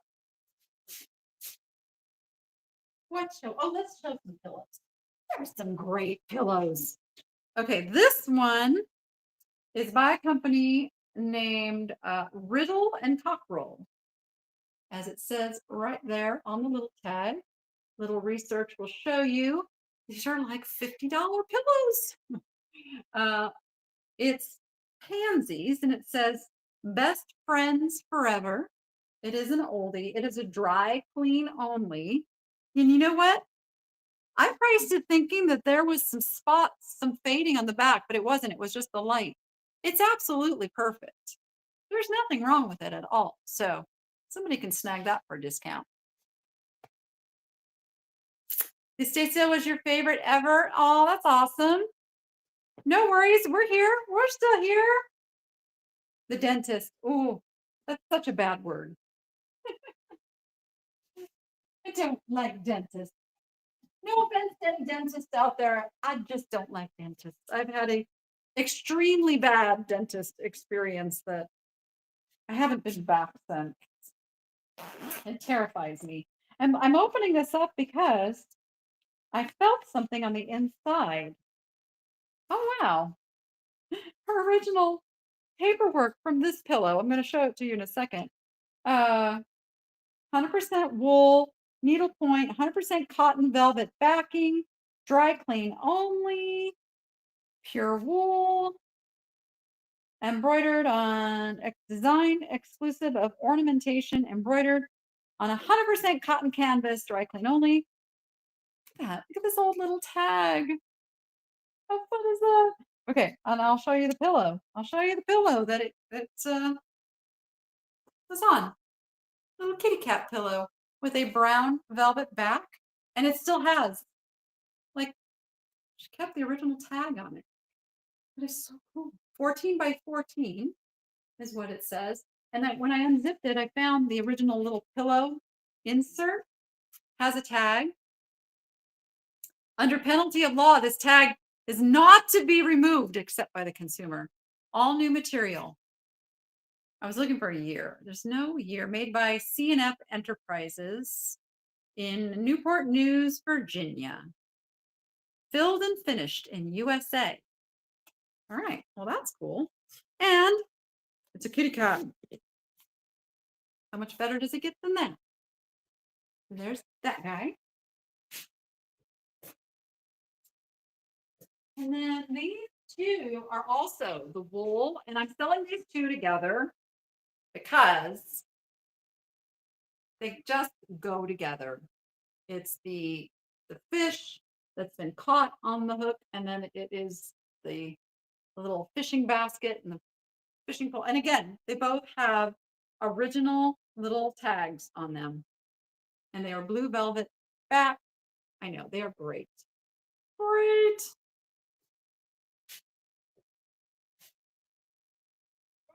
Okay. But the whole reason I bought that lot of pillows was this one was calling to me in the biggest way. The crocheted round, like kind of like the Afghan, like the chevron or the zigzag Afghan. I don't know why. This pillow just really stole my heart. And I had to have it. And now I will pass it on to you. Because it's just a great, fun vintage pillow. And again, like all her stuff, no smell, like no damage. It's amazing. Her stuff was amazing. Okay. Sip break, sip break. And I still didn't turn the heat down, so I'm kind of roasting in here. I think that's part of the problem. How about we put Bougie up on the screen momentarily, and I will be back in like 10 seconds. I'm literally just going to go turn the heat down just a couple notches. So let's throw Bougie up on the screen. There we go. Perfect.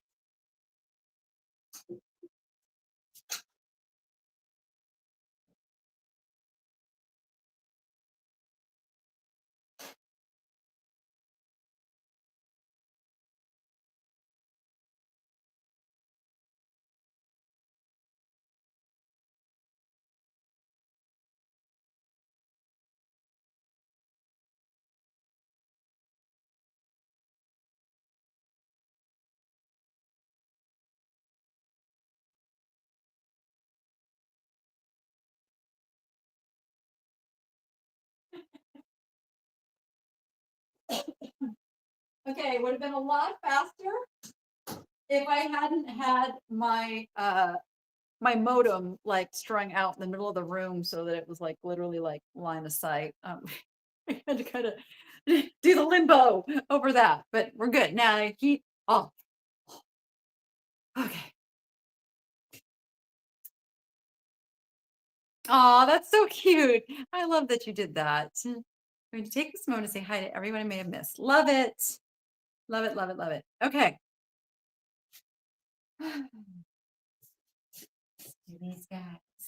Now, really thought these, and I still think they're Bulgarian, but maybe I don't know what the Bulgarian language looks like. So maybe you guys can help me because there is a sticker on the bottom of this. It's a pitcher and 4 cups. Doesn't it look like the Bulgarian redware, right? But I'm a little thrown by that. Is that how Bulgarian language is? I don't know. I can't even tell if that is focusing for you guys because if I hold it up there close, I can't see. Um, but it looks like Russian to me. So what have I got? Is it Bulgarian or is it Russian or Ukrainian? I don't know. I'm a little perplexed, but the cups look like this.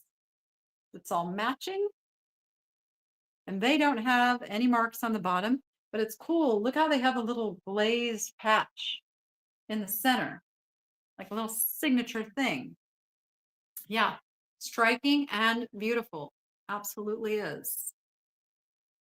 But I'm a little perplexed. I'm a little perplexed about what it is and where it originally came from. I'm watching the comments to see if anybody knows what that language was. I think this is like one of the last things I bought through the sale. And I wasn't going to, didn't set out to, wasn't on my radar. But sometimes that's how an auction gets you. And that's why I spent entirely too much money at this auction. Silistra. It is Russian. Thank you so much. Thank you so much. Oh, Rachel's letting me know he's eating too. Yay! Oh, that makes me happy. I have to tell her, yay.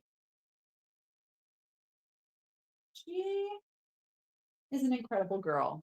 She has a way with animals that is just so deep. Like they respond to her. I haven't been able to get him to eat, and I have been trying. First shot, she gets him to eat. Oh, it is Bulgaria. It is Bulgarian. Okay, okay, okay, okay, okay. Silistra, Bulgaria. Okay. All right. Who doesn't love a Tenala cat? Look at the eyes. Look at the eyes on this guy. He's the better to see with. I want to get rid of this weird shadowy shadow. Why? Why are we shadowing? I don't know why. He is marked on the bottom. Mexico. He's your classic Tenala colors. But the eyes have it on this one. I see a lot of Tenala cats, and I don't think I've seen one with the big eye thing going there. So he's in there.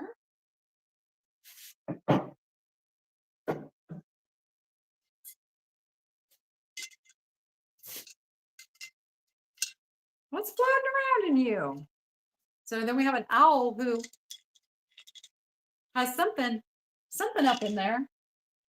What is? He's not chipped or anything. There must have been like some loose pottery on the inside when they made him, and now it's like floating around in there. But there's not a ding on him, so it's not from him at all. And he's big.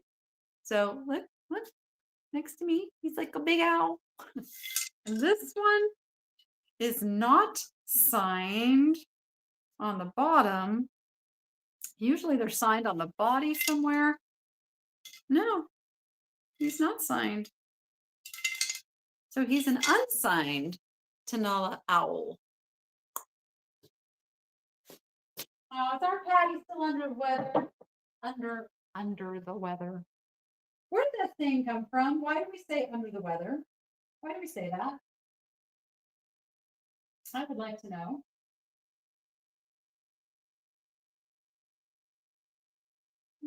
Checking the phone real quick. See if there's any messages I missed. Aw, Patty, we want you to get better. We want you to get better. Okay, we've got more pottery. Oh, I know I did that listing wrong. I did that listing wrong. Again, I do my listings from the pictures that are taken. And then I get my hands out and I go, ow! But this is an exciting piece right here. This piece right here is Hubert Candelario, San Felipe Pueblo, 1989. I did quite a bit of research on this one because his works go for huge amounts of money. This, I am finding, is one of his early pieces. He started his pottery in the 1980s. I have the entire write-up of him in this listing if you want to read it. I did attribute it to the website that I got it off of, which I can't remember what it was right now, but it was a very, very credible website for this information. He started doing the pottery in the 1980s. He now makes some of the most incredible detailed cut out like filigree pottery is what he's known for now. I couldn't find any of his earlier pieces. So it's a pretty rare piece. If you collect Native American pottery, this is a name that you want to have in your collection. Sorry, I'm sorry about that stupid. That's a stupid shadow. I can't get close or it just shadows over. But it's all signed on the bottom there. Hubert, Hubert. It'll go in the curio cabinet until it sells. Why is my phone going banana bananas? Oh, got it. The other piece, oh, this, I have to correct this listing. I was going to keep this one, and I remember now I wanted to keep this one, so I don't even want to show it. Stand by. I don't even know what I called it in the listing. There's another little piece of redware pottery. Chelsea, if you could go put this one into draft for me, because I literally intended to keep this one and I would like to keep this one. It's the San Juan Capistrano, but I didn't call it that in the listing. So if you could find that and just throw it into draft mode for me, I would appreciate it because I totally forgot I wanted to keep that piece. Because if you've ever seen me show my decor, I have a huge painting of San Juan Capistrano done by Vincente. What was his first name? Vincente, I know is his last name, and I can't think of what his first name is. Anyway, it was one of the very first things I ever bought at an auction back in the early 90s, I want to say. And at that time, I paid $100, and he wasn't a listed artist or anything. It was just a really cool piece. Well, over the years and many moves and just loving that painting, he became a listed artist and it has gone up in value, which is what can happen with good art. It is an investment. And so now I now have this piece of Vincente art that is worth a couple $1,000s that I paid $100 for. I will probably never sell it. But the fact that it is San Juan Capistrano and it's done from kind of a perspective of standing, looking down one of the little courtyard, I don't know what you call them, like outside the building, but it's covered and you can see the gardens and all of that. And I have stood in that place and I remember very distinctly going on a field trip as a child and going to San Juan Capistrano and being just mesmerized by it. And so when I look at that painting, it isn't just a painting, it is a connection with something that was a really great memory that brought me joy, that was all part of my like getting into like loving history and all of that. But anyway, I have a little shelf next to that painting, and I want to put the piece of San Juan Capistrano pottery on the shelf next to my painting. There you go. That was a really long way to tell that story, wasn't it? But I was giving Chelsea time to do it for me. Okay, let's do a little throwback to childhood since we're talking about childhood. I have I have some dolls and some plushies. Oh my goodness, I didn't realize he has a safety pin on the back of his little thing. This is Raggedy Andy. I don't know what happened to his girl. His girl did not come with him. He's an oldie. There's pictures of how his little body is stitched together with a little blue stitching. He's got all of the original garb on. I forget how tall he is. I think well, I want to say he's like 15 inches, maybe. Oh, there, 16 inches. See, yeah, that was close. But he is an oldie. He's an oldie. The only thing I just found I didn't know before is his little shirt. It has a little safety pin holding it.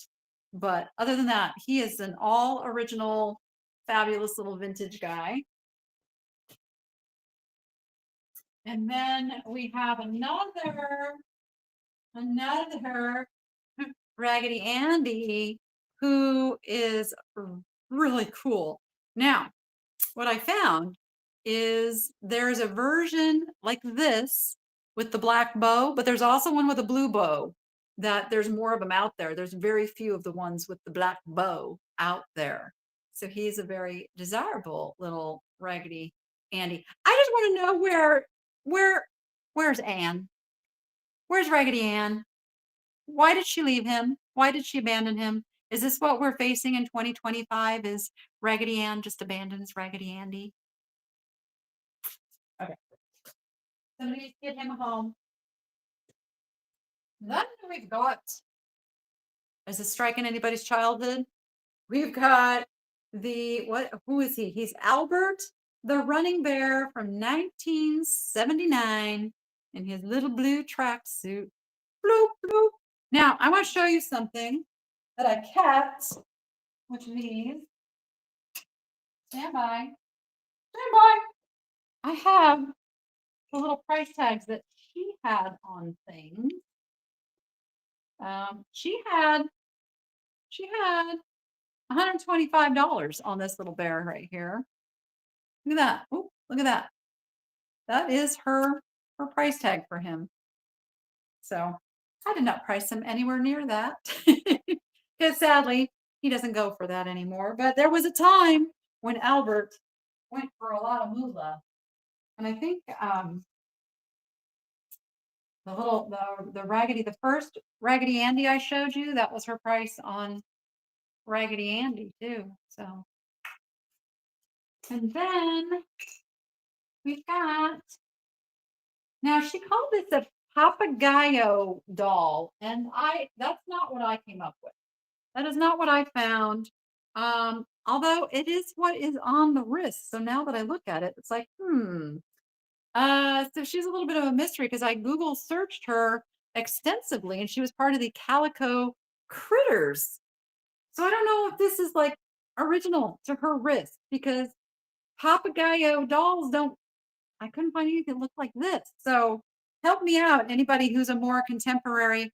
And when I say contemporary, I am talking 80s, 70s, 80s dolls versus 1900s, 1800s dolls. What am I missing here with her? What am I missing? Because she had her priced at, hold on, I'm going to cover up her name and her phone number. $125. $125 is what she had on this doll. You can see I am nowhere near that. So I don't know. I don't know. But she is cloth stuffed body. Oh wait, she is a Papagayo doll. So maybe I have her severely underpriced. I don't know. No, she's got a tag. It's been confirmed. Where did it go? Right there. There we go. Huh. Okay. A little bit of a mystery novel there. Okay. Who doesn't love a nice lamb chop? I mean, come on. This is not a puppet. It is just a plush. It is, I thought I saw a year on it. 1994. It is a 1994 from Sherry Lewis Enterprises. And it's got little lamb chop on the body there. It's got the eyelashes. I like lamb chop. And I don't even know why I bought this lot because I don't normally deal. I do know why I bought this lot. I bought this lot for this guy because I'm always telling you guys, if you find the real deal, they have value. It is an authentic sock monkey. And you can tell it's a handmade one. Look at, it's really made out of socks. Really, really made out of socks. This is how they were all made once upon a time. This one's pretty detailed with his little fringy on his hands and feet, little pom-poms put on there, little pom-poms put on his chest. He's in absolutely outstanding condition, but what a throwback right there. I'm going to say 70s, I think is when I had my sock monkey, sock monkey. Because that's when, and then they were so popular that the company started to actually produce them as a thing. So there are still some originals out there, and I've got one right there. Relive your childhood.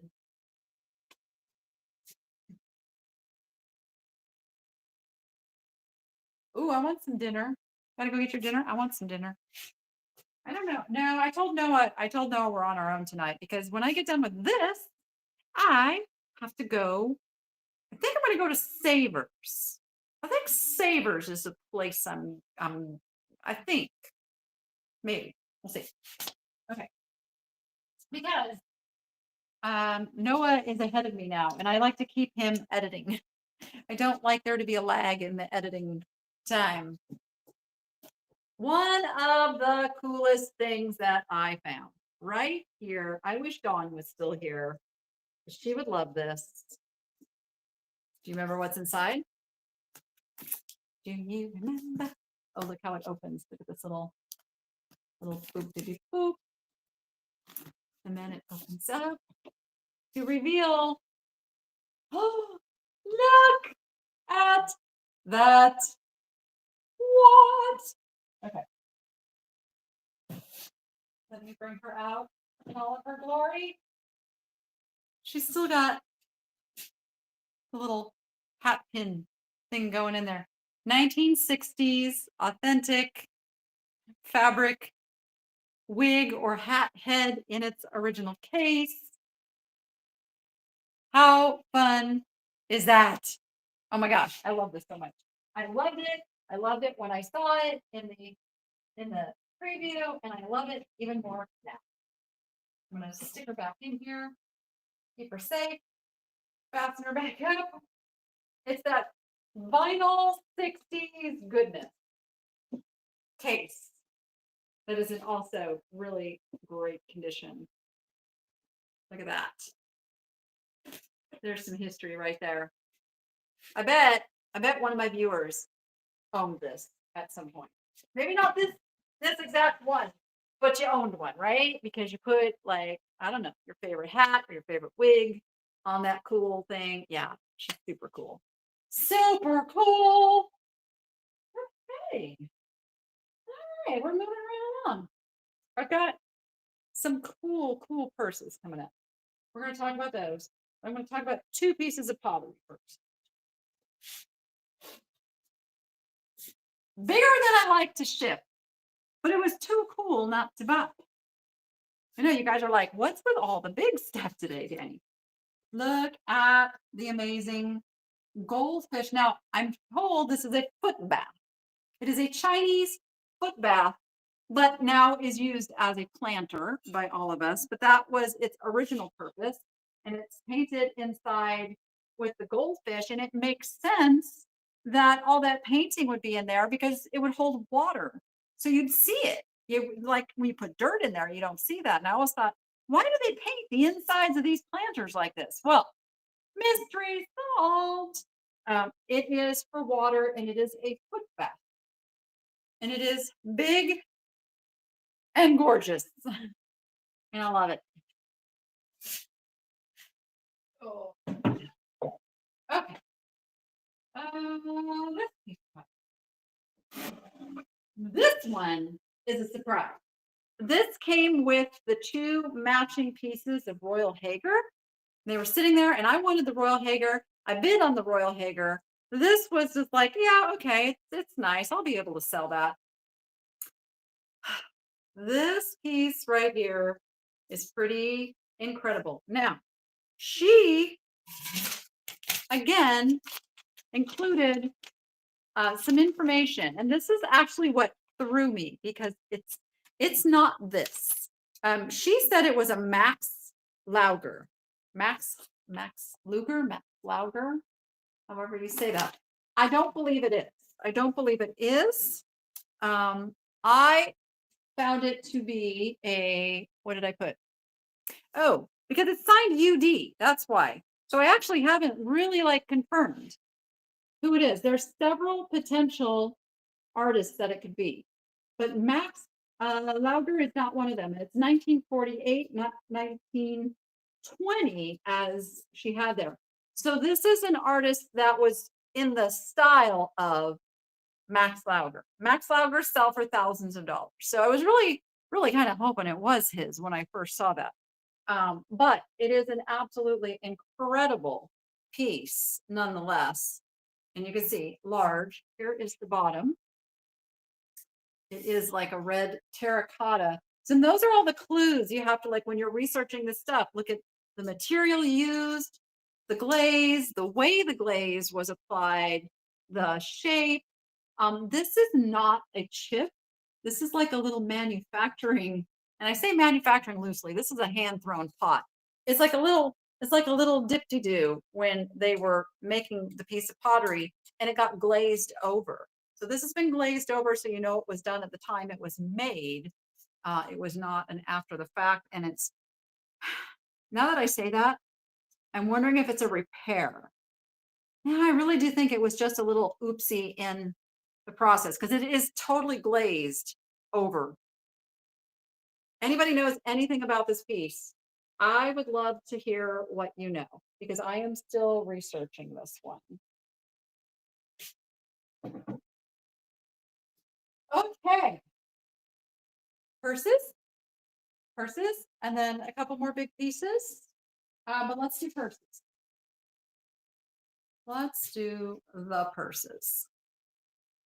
Whiting and Davis, gold mesh, stunning little. She, I think, collected 1920s like flapper stuff because she had the flapper outfit, and I did bid on it. I did. I tried really hard to get the flapper outfit. Couldn't get it. I love the little, whoop, look at that little latch on this. It is signed on the clasp. Where is it? Wait, maybe this one isn't. This one has a tag. Usually Whiting and Davis is marked somewhere on the frame also, which I'm looking for.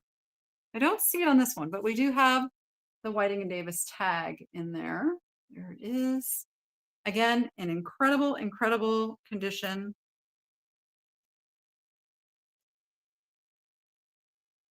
Wait, I'm trying to, okay, I did something wrong with closing it. Where, let me figure out how this latch works.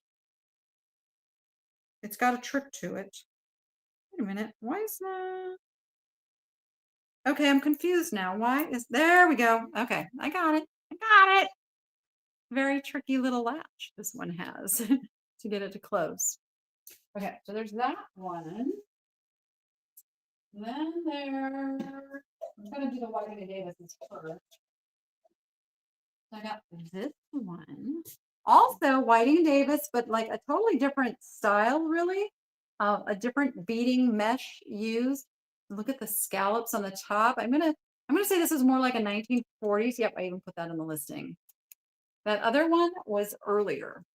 But this is the one that has the Whiting and Davis, yep, up on the frame there. You can see it. Let's see. Boom, boom, boom. And then it says made in USA on the other side. And it's got the Whiting and Davis there. Pretty clean for a purse of that age. We're not even going to say the year. I'm not even going to say it. My mom's here. She was born in the 1940s. We won't put it into numbers. But that is a cool handbag there. I think that was the only Whiting and Davis. Let me show. This is a mystery one to me. Super cool, but I can't find anything like it. Maybe it's an eyeglass case. Do you think it could be that? Do you think this could be for eyeglasses? Just because of the shape, it's got the double kiss lock up there. Very clean. But now that I'm looking at it, I'm just wondering if this is for glasses. It snaps very tight. Look at the beadwork on that with the floral. Anybody ever seen one like this? Please let me know. I would love to know what you know. And plus, I do have this one priced up a little bit because I'm still trying to figure it out. Like, if I figure it out and it's not a $60 fee, I will absolutely adjust it. But now I'm thinking like I need to search beaded glasses case or eyeglass case, and maybe that's how I can find it. But Google image was not my friend on that one. Just put it that way. Okay.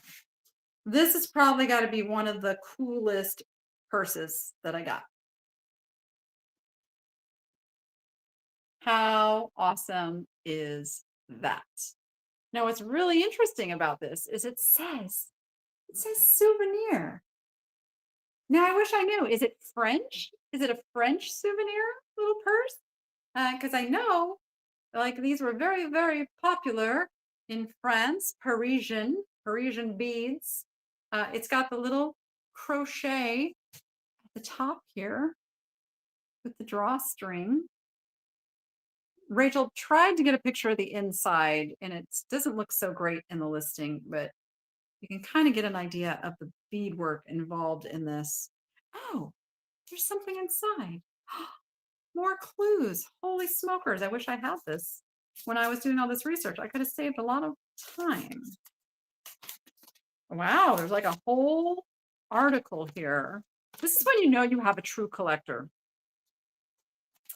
A peek at the feminine side of history. This is from 1973 is the date on this newspaper article.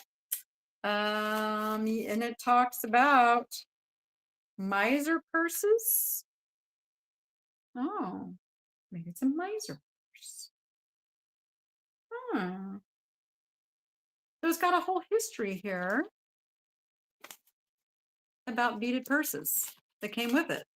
So it doesn't say specifically who this one was, but it does reference miser purses. So that's a thing to look into. I'm sorry, I'm trying to fold and talk at the same time and it's not going so well. So there you go. I'm going to leave that. I'm going to leave that in this little purse, an extra little piece of history to go with it. It is an absolutely stunning condition. Stunning. Did my chat stop? Are we still live? Right, there's been like minutes between any new chat messages. Just want to make sure we're okay. Are we good? Check in, everybody. Give me a check in.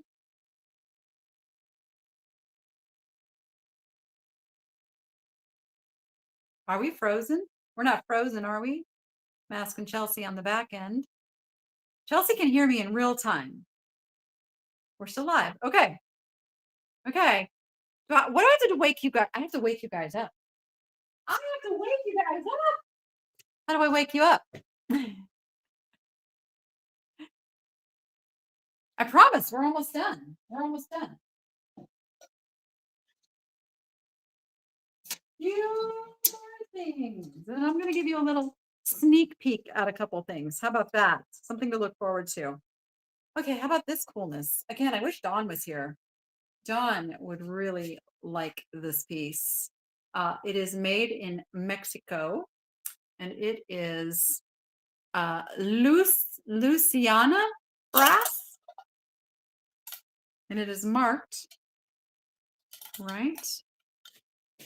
I don't know if you can see it. It's marked all right there. Maybe, I'm sorry, my camera, doing this on my phone just really sucks. So it's all metal. Do you believe it's brass and silver plate? I don't know what, so there's a dark metal under there. I think it's still a brass. It might even be some like hammered aluminum. I don't know, it's pretty fancy, pretty fancy. And then it's got the double cord as the holder. It's a purse that can double as a weapon. Can you imagine hitting somebody with that? I mean, come on. Mess with me? Go ahead, mess with me. Maybe ladies knew something, right? Maybe they had it figured out. Okay, so then I think what she's calling this is a miser purse, and I might have to go back and do a little more research and a little wording edits on things. But this is a little crocheted with the pictures. I'm sorry, the pictures don't do this justice. The pictures, when you lay it down, it flops. So she really needed me to hold it to get the proper pictures, but it's so cool. Look at all the beadwork. The little, oh, it's really big too. It's bigger than it looks because it's kind of bunched up. Look at that. Okay. We got all of that beadwork, and then it's all crocheted with that really, really, really thin thread. Did this one not come over? Oh no, Mom. Why is your internet bad? Maybe it's in the air. Maybe it's something in the air today. So this might actually be a miser purse, and I probably have this priced incredibly cheap for what it is, but there you go. Somebody get a deal. We've had deals today. Deals today. Is the internet just being naughty today? Is that what it is? Like Tally would say, naughty. He's still, Christmas is over and Tally is still an internet sensation. Okay. Creme de la creme of vintage mesh purses right here. Oh my gosh. I've never had one of these, and I've always wanted one of these. It is an Art Deco Whiting and Davis mesh purse with the floral beadwork. Now, I don't believe that's painted. Maybe it is. Could be wrong. Trying to see if that's actually like the mesh color. No, it's painted. It's painted. It's a painted thing. A little flapper purse, little Art Deco period 1920s. Ah, I'm going to open it up and I'm going to show you its delicateness. So delicate. Look at how thin that is. Oh, it's so great. It's got a few little areas where it's coming loose, but it is over 100 years old, folks. This, I know, it is a wow. This one is a wow. Definitely a wow that needs to go in somebody's little display case and wow them. Okay, I'm double checking this one because I called it celluloid, and I'm pretty sure it's celluloid, but I was just double checking.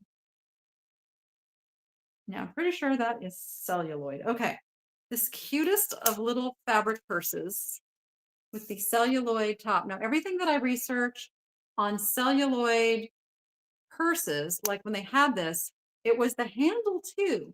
So it was very hard to find a similar one where it is just this piece. But there are people selling just the celluloid pieces of these purses for ridiculous amounts of money, because a lot of times the purse didn't survive, this piece survives, and then they can make another purse out of it. So I kind of priced it just based on the celluloid piece from what I could find, but the purse itself is pretty fantastic too. Just such a quick, like so cottage core, right? And then when Rachel was taking the picture, she goes, "What's this? This fell out of it." And I opened it up, and it is this sweet little mirror that you can obviously tell has a little age to it. It's fabric backed, and it comes in this little brown case that is going to stay. It's going to stay with this little purse. Let me. How do you open? I'm being so delicate with it. I'm like afraid to open it. Okay. But it is marked on the inside, but I can't make it out. Um, absolutely cannot see what it says. I want to say it's a TUR, what's a TURV? And there is a picture in the listing, but I don't know what it says. But you're going to get the little purse. I mean, the little mirror and all with this little guy. Okay, that was the person.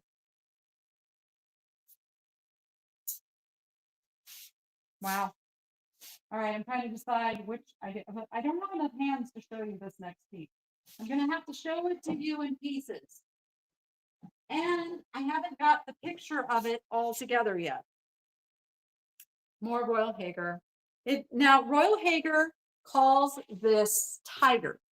They have called this tigers, but it's so leopard. It's so leopard. So I have both words in my listing because it's just to me, it's leopard. It's spotted for crying out loud. All right, so you are going to get both of these guys and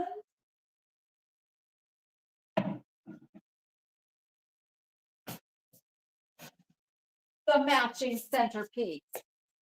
Look at that. So just keep that, yeah, that picture, then you can see all the pieces together. So you get the two tigers and this piece. No, go back to the tigers. Just keep showing the tigers because it shows it all together. It's the same listing. No, wait, is it not this? It's the same listing. Yeah. Yeah. Just keep showing those because then they can see like all of it together. And see how big. So imagine this like on a shelf or a mantle, this in the center with a nice flower or plant arrangement in it. And then you got the tigers on either side. It doesn't get much better than that. If you are a Royal Haeger collector, this one is not marked Royal Haeger on the bottom because I suspect it's marked on the tiger. So they're like, oh, we don't need to mark all the pieces. Let's just mark the tigers. Yes, let's just mark the tigers. There they are. Boop, boop, boop. And it does say Royal Haeger, Royal Hickman, made in USA, 314, I think it's 314 is the model. So early stuff right there. What an amazing collectible piece to keep together. Now, when I put that over on cherish.com, I will be doubling the price. In my shop, I don't need to do that yet. Okay, this piece I only knew about because I have been to the Antiques Roadshow and I took a pair of lamps that were made like this. And I was educated that this is Champlavet. A lot of people call it cloisonné. Who knows the difference? The main difference between Champlavet and cloisonné. Another little trivia, if you will. Oh, that's what we didn't do. We didn't do a trivia thing. I'll have to do that. I will do that on Sunday. I had a trivia question in my show last week, right? That is still up there to be answered. I think so. Still chances to win. Anyway, look how large, incredible this piece is. The handles are dragons. So Champlavet is made with bronze. It is a bronze base, enameled. I can't remember now. I think I put a little bit more history in the listing about Champlavet and how it's done. It is signed on the bottom with I believe it's Japanese, a Japanese mark. What an incredible piece. And the other thing is, if you ever go to an estate sale or an estate, I'm out of breath, that thing is heavy, or an estate auction, and you can tell that there is quality in the room, you can take chances on stuff. You can pick stuff up going like, I don't know, if this is really good. Just knowing that the person who was the collector knew really good stuff, and that's probably a pretty good indication you're going to be okay buying what you want to buy. Okay. So I did not get this guy at that sale. I got him because I went back to the antique mall after I did that first video. And so this has never shown up me buying him on video, but he's shown up in the video. I went back and I got the Holt Howard olive container. Now, why is he so cheap for this particular piece that sells for like $180 to $200? Because when I got him, I discovered he had a little chippy poo on the inside of the rim. So he's heavily discounted, but look, you don't see it on display. You don't see it. So it's a big discount. If somebody wants to add this to your collection, it's 1958. Holt Howard, the olives. Sometimes you have so many people that say, Danny, I wish you would have picked that up. And I went back. So here's what's coming out. Hopefully tomorrow. I've got to get it done tonight. Hopefully tomorrow I get this all done. But I'm doing another one of my weirdest things I found videos. And it's going to be the weirdest things I found at the antique mall. So I went back after the sale and when it was much quieter, and I just went through the mall finding the weirdest things I could find to talk about. So that will be tomorrow's video. I'm trying this new thing with that. So please let me know after you watch it if you enjoyed it. What's interesting about this one is that Noah decided the order of the things from least weird to most weird. So I'm actually anxious to see what he came up with too. What did I promise you I was going to show you? I think I promised you I was going to show you the dolls. Let me get to them. Let me show you the dolls. I mean, there's other things that I have listed that you can go take a peek at. Here are my pretties. They're my pretty little German dolls.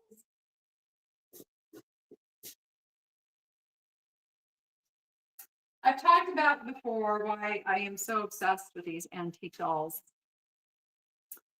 Because my aunt, who I spent summers with, had a collection, and she had some of the finest antique dolls anybody could want. And she let me hold them. She let me touch them. She let me learn about them. She taught me about them. So I grew a great appreciation of them. And so now I pick them up when I find them. So this one is, her name is Alma. So actually, this one is a reproduction. She fooled me. She's a really good reproduction. So it says Alma 5 slash 0 on the back.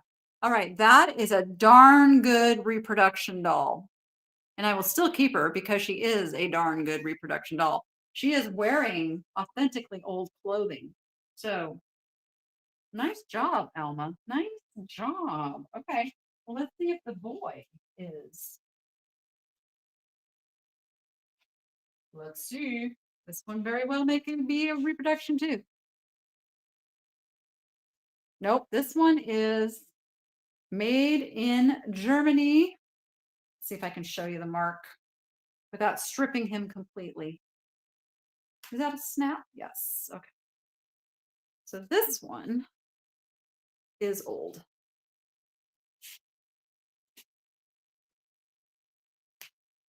So this is where you look on dolls for all the pertinent information. And then just look at the quality. Like even that reproduction, you can see in the eyes and the face. It's a good one. The little lips. So those are keepers. They go with my antique shoes that I collect and keep in the case. What else did I get? I got this guy. You know I'm not selling him. I cannot not get him. I tried to get the other one. It's a Netsuki, spelled Netsuki, but it's a Netsuki. I have learned how to say it. These were used on kimonos to tie. Like I don't know, do they wear them just like on a cord or something? But they have to do with the Japanese kimonos and adornments and different animals, different figures, different things mean different things. But to me, this means this is love right here. To me, this is love. So he'll go home with me. So that top shelf that you're seeing there that nobody's really supposed to see is like it's where I put things that I haven't quite gotten to yet. Like I have a candle holder there. I have a couple of lamps. I have a piece of pottery I'm toying with keeping. Here, help me decide. Should I keep it or should I sell it? Keep or sell. I kind of love it. I kind of want to like actually put a plant in it. It's not old. It's a contemporary piece, but I kind of love it. Okay. So it's sitting up here while I make my decision. Indeed. And that I think is all that my brain can handle for tonight. Like I said in the beginning, I have all of the textiles to still do. And I might just do those on Whatnot. I might do it. I don't know. I mean, they'll be discounted because that's what you have to do on with Whatnot. You have to offer things for less than they would be at a fixed price. But I'm not going to go super low. Like I have my limits on those things. Um, but I have 3 tubs I'm looking at over here. Like, look, this is the kind of stuff that I'm gonna like. This guy needs a little repair on one of the palm trees. But look, it is a nativity. Like a little palm tree needs to be reglued. A nativity made from a coconut. How awesome is that? Right. I'll probably start that. It's like $5. And it may very well sell for $5. I've got okay. Amazing chopsticks. An original little silk box. I've got oh, you guys will like these. These little frosted birds. Stuff like that. So be watching for me to post the information for that sale. I will put it in my community section on my website. I'll put it on my Instagram. I'll put it on my Facebook. I'll put it in all the places so you can find it. It will also be in under tomorrow's video. It'll be under this video. I'll add it. Lots of places you can find the link to come over to that sale as soon as I get it scheduled. And we'll do that. So now I think it's time to do a little giveaway. Are we oh, what race? What race do we want to run today? Okay, let's take a little poll. Do we want I don't have Hey with me to do the farm animals, but we could do either farm animals or crabs or pigeons. What do you guys want tonight? What do you want tonight? There will be another sale here on NSN tomorrow, as far as I know. Dawn should be here with a jewelry sale tomorrow at 4 p.m. Pacific time. Okay, I got 1 vote for crabs. Any more? Any other opinions on which race we should run? Crabs. It's got 2 for crabs. And if you've never stayed and watched one of the races, then you probably have no idea what we're talking about. You guys like the crabs. They like the crabs, Chelsea. They like the crabs. I think we have to go with the crabs tonight. We're going with crabs. Let's give them crabs. somebody is going to clip that and go use that somewhere. You know that now, right? We had one for farm animals. Tell you what, we'll do farm animals on Sunday. I will do I will do Sunday farm animals because I will be back here on Sunday. All right. I just have to wait for the thumbs up from Chelsea. She's got to get it prepared. It looks like we are ready to have a race. Oh my goodness gracious, I can't see it at all. Okay, I'm gonna have to get really close so I can call this race. Oh my gosh. Okay. On your marks. Get set. Go! Oh, goodness malarkey, I can't read a single one of those things. It's neck and neck here. Neck and neck on those crabs. I see a hot pink and I see an orange. And that fluorescent green is hanging right in there, but I don't know who it is. Hopefully you guys can see if it's your crab in the race. And it is gonna be, oh wow! It was Woo! Oh, somebody got a sterling silver 95 blue, the CZ necklace and earring set. If that was you and you're in the chat and you want to let me know that was you, that is great. If you're not if you don't want to let me know in the chat before we sign off, then you're going to have to send me a little contact through the shop. I just like to make sure it's somebody who's actually here. Jill, Jill. Oh, I know just what to add to your package. So we're all good. All good. Yay. Okay, I will send a little extra something in your package. Thank you to everybody who bought something. I appreciate you. Thank you to everybody who was just here. Buying something is not the criteria for being here. I love the hangout time. I love to talk about this stuff. I love when you guys add stuff about the stuff and it's a mutual beneficial thing. I would be remiss in saying if you are a reseller yourself and you would like to grow your business, I have the Reseller Revolution Network that I have started over on a platform called School. And now we do a thing every Wednesday. We do a What Is It Wednesday, where you can submit items, go, I have no idea what this is or how much it's worth. And Chelsea helps me because Chelsea is an appraiser. And we give people the history and the values and all the good stuff with that. Plus, there are workshops over there. There is a community over there, and there's a lot more fun stuff coming. I still have it at half price until we get to 100 members. Once we get to 100 members, we're going up to the regular full price on that, but would love to see you over there. There is a 7-day free trial.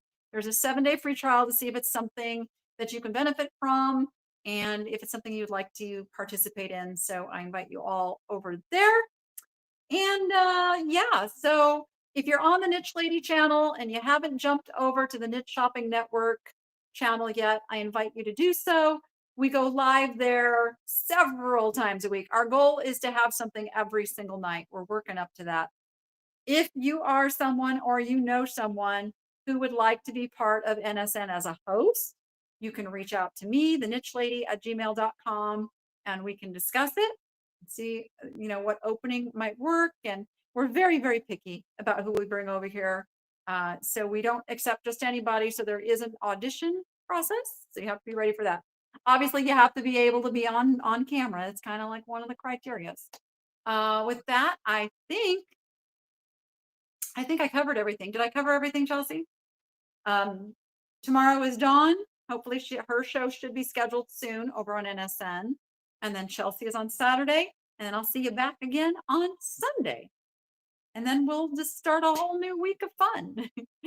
Thank you so much, everyone, for being here and watching and participating.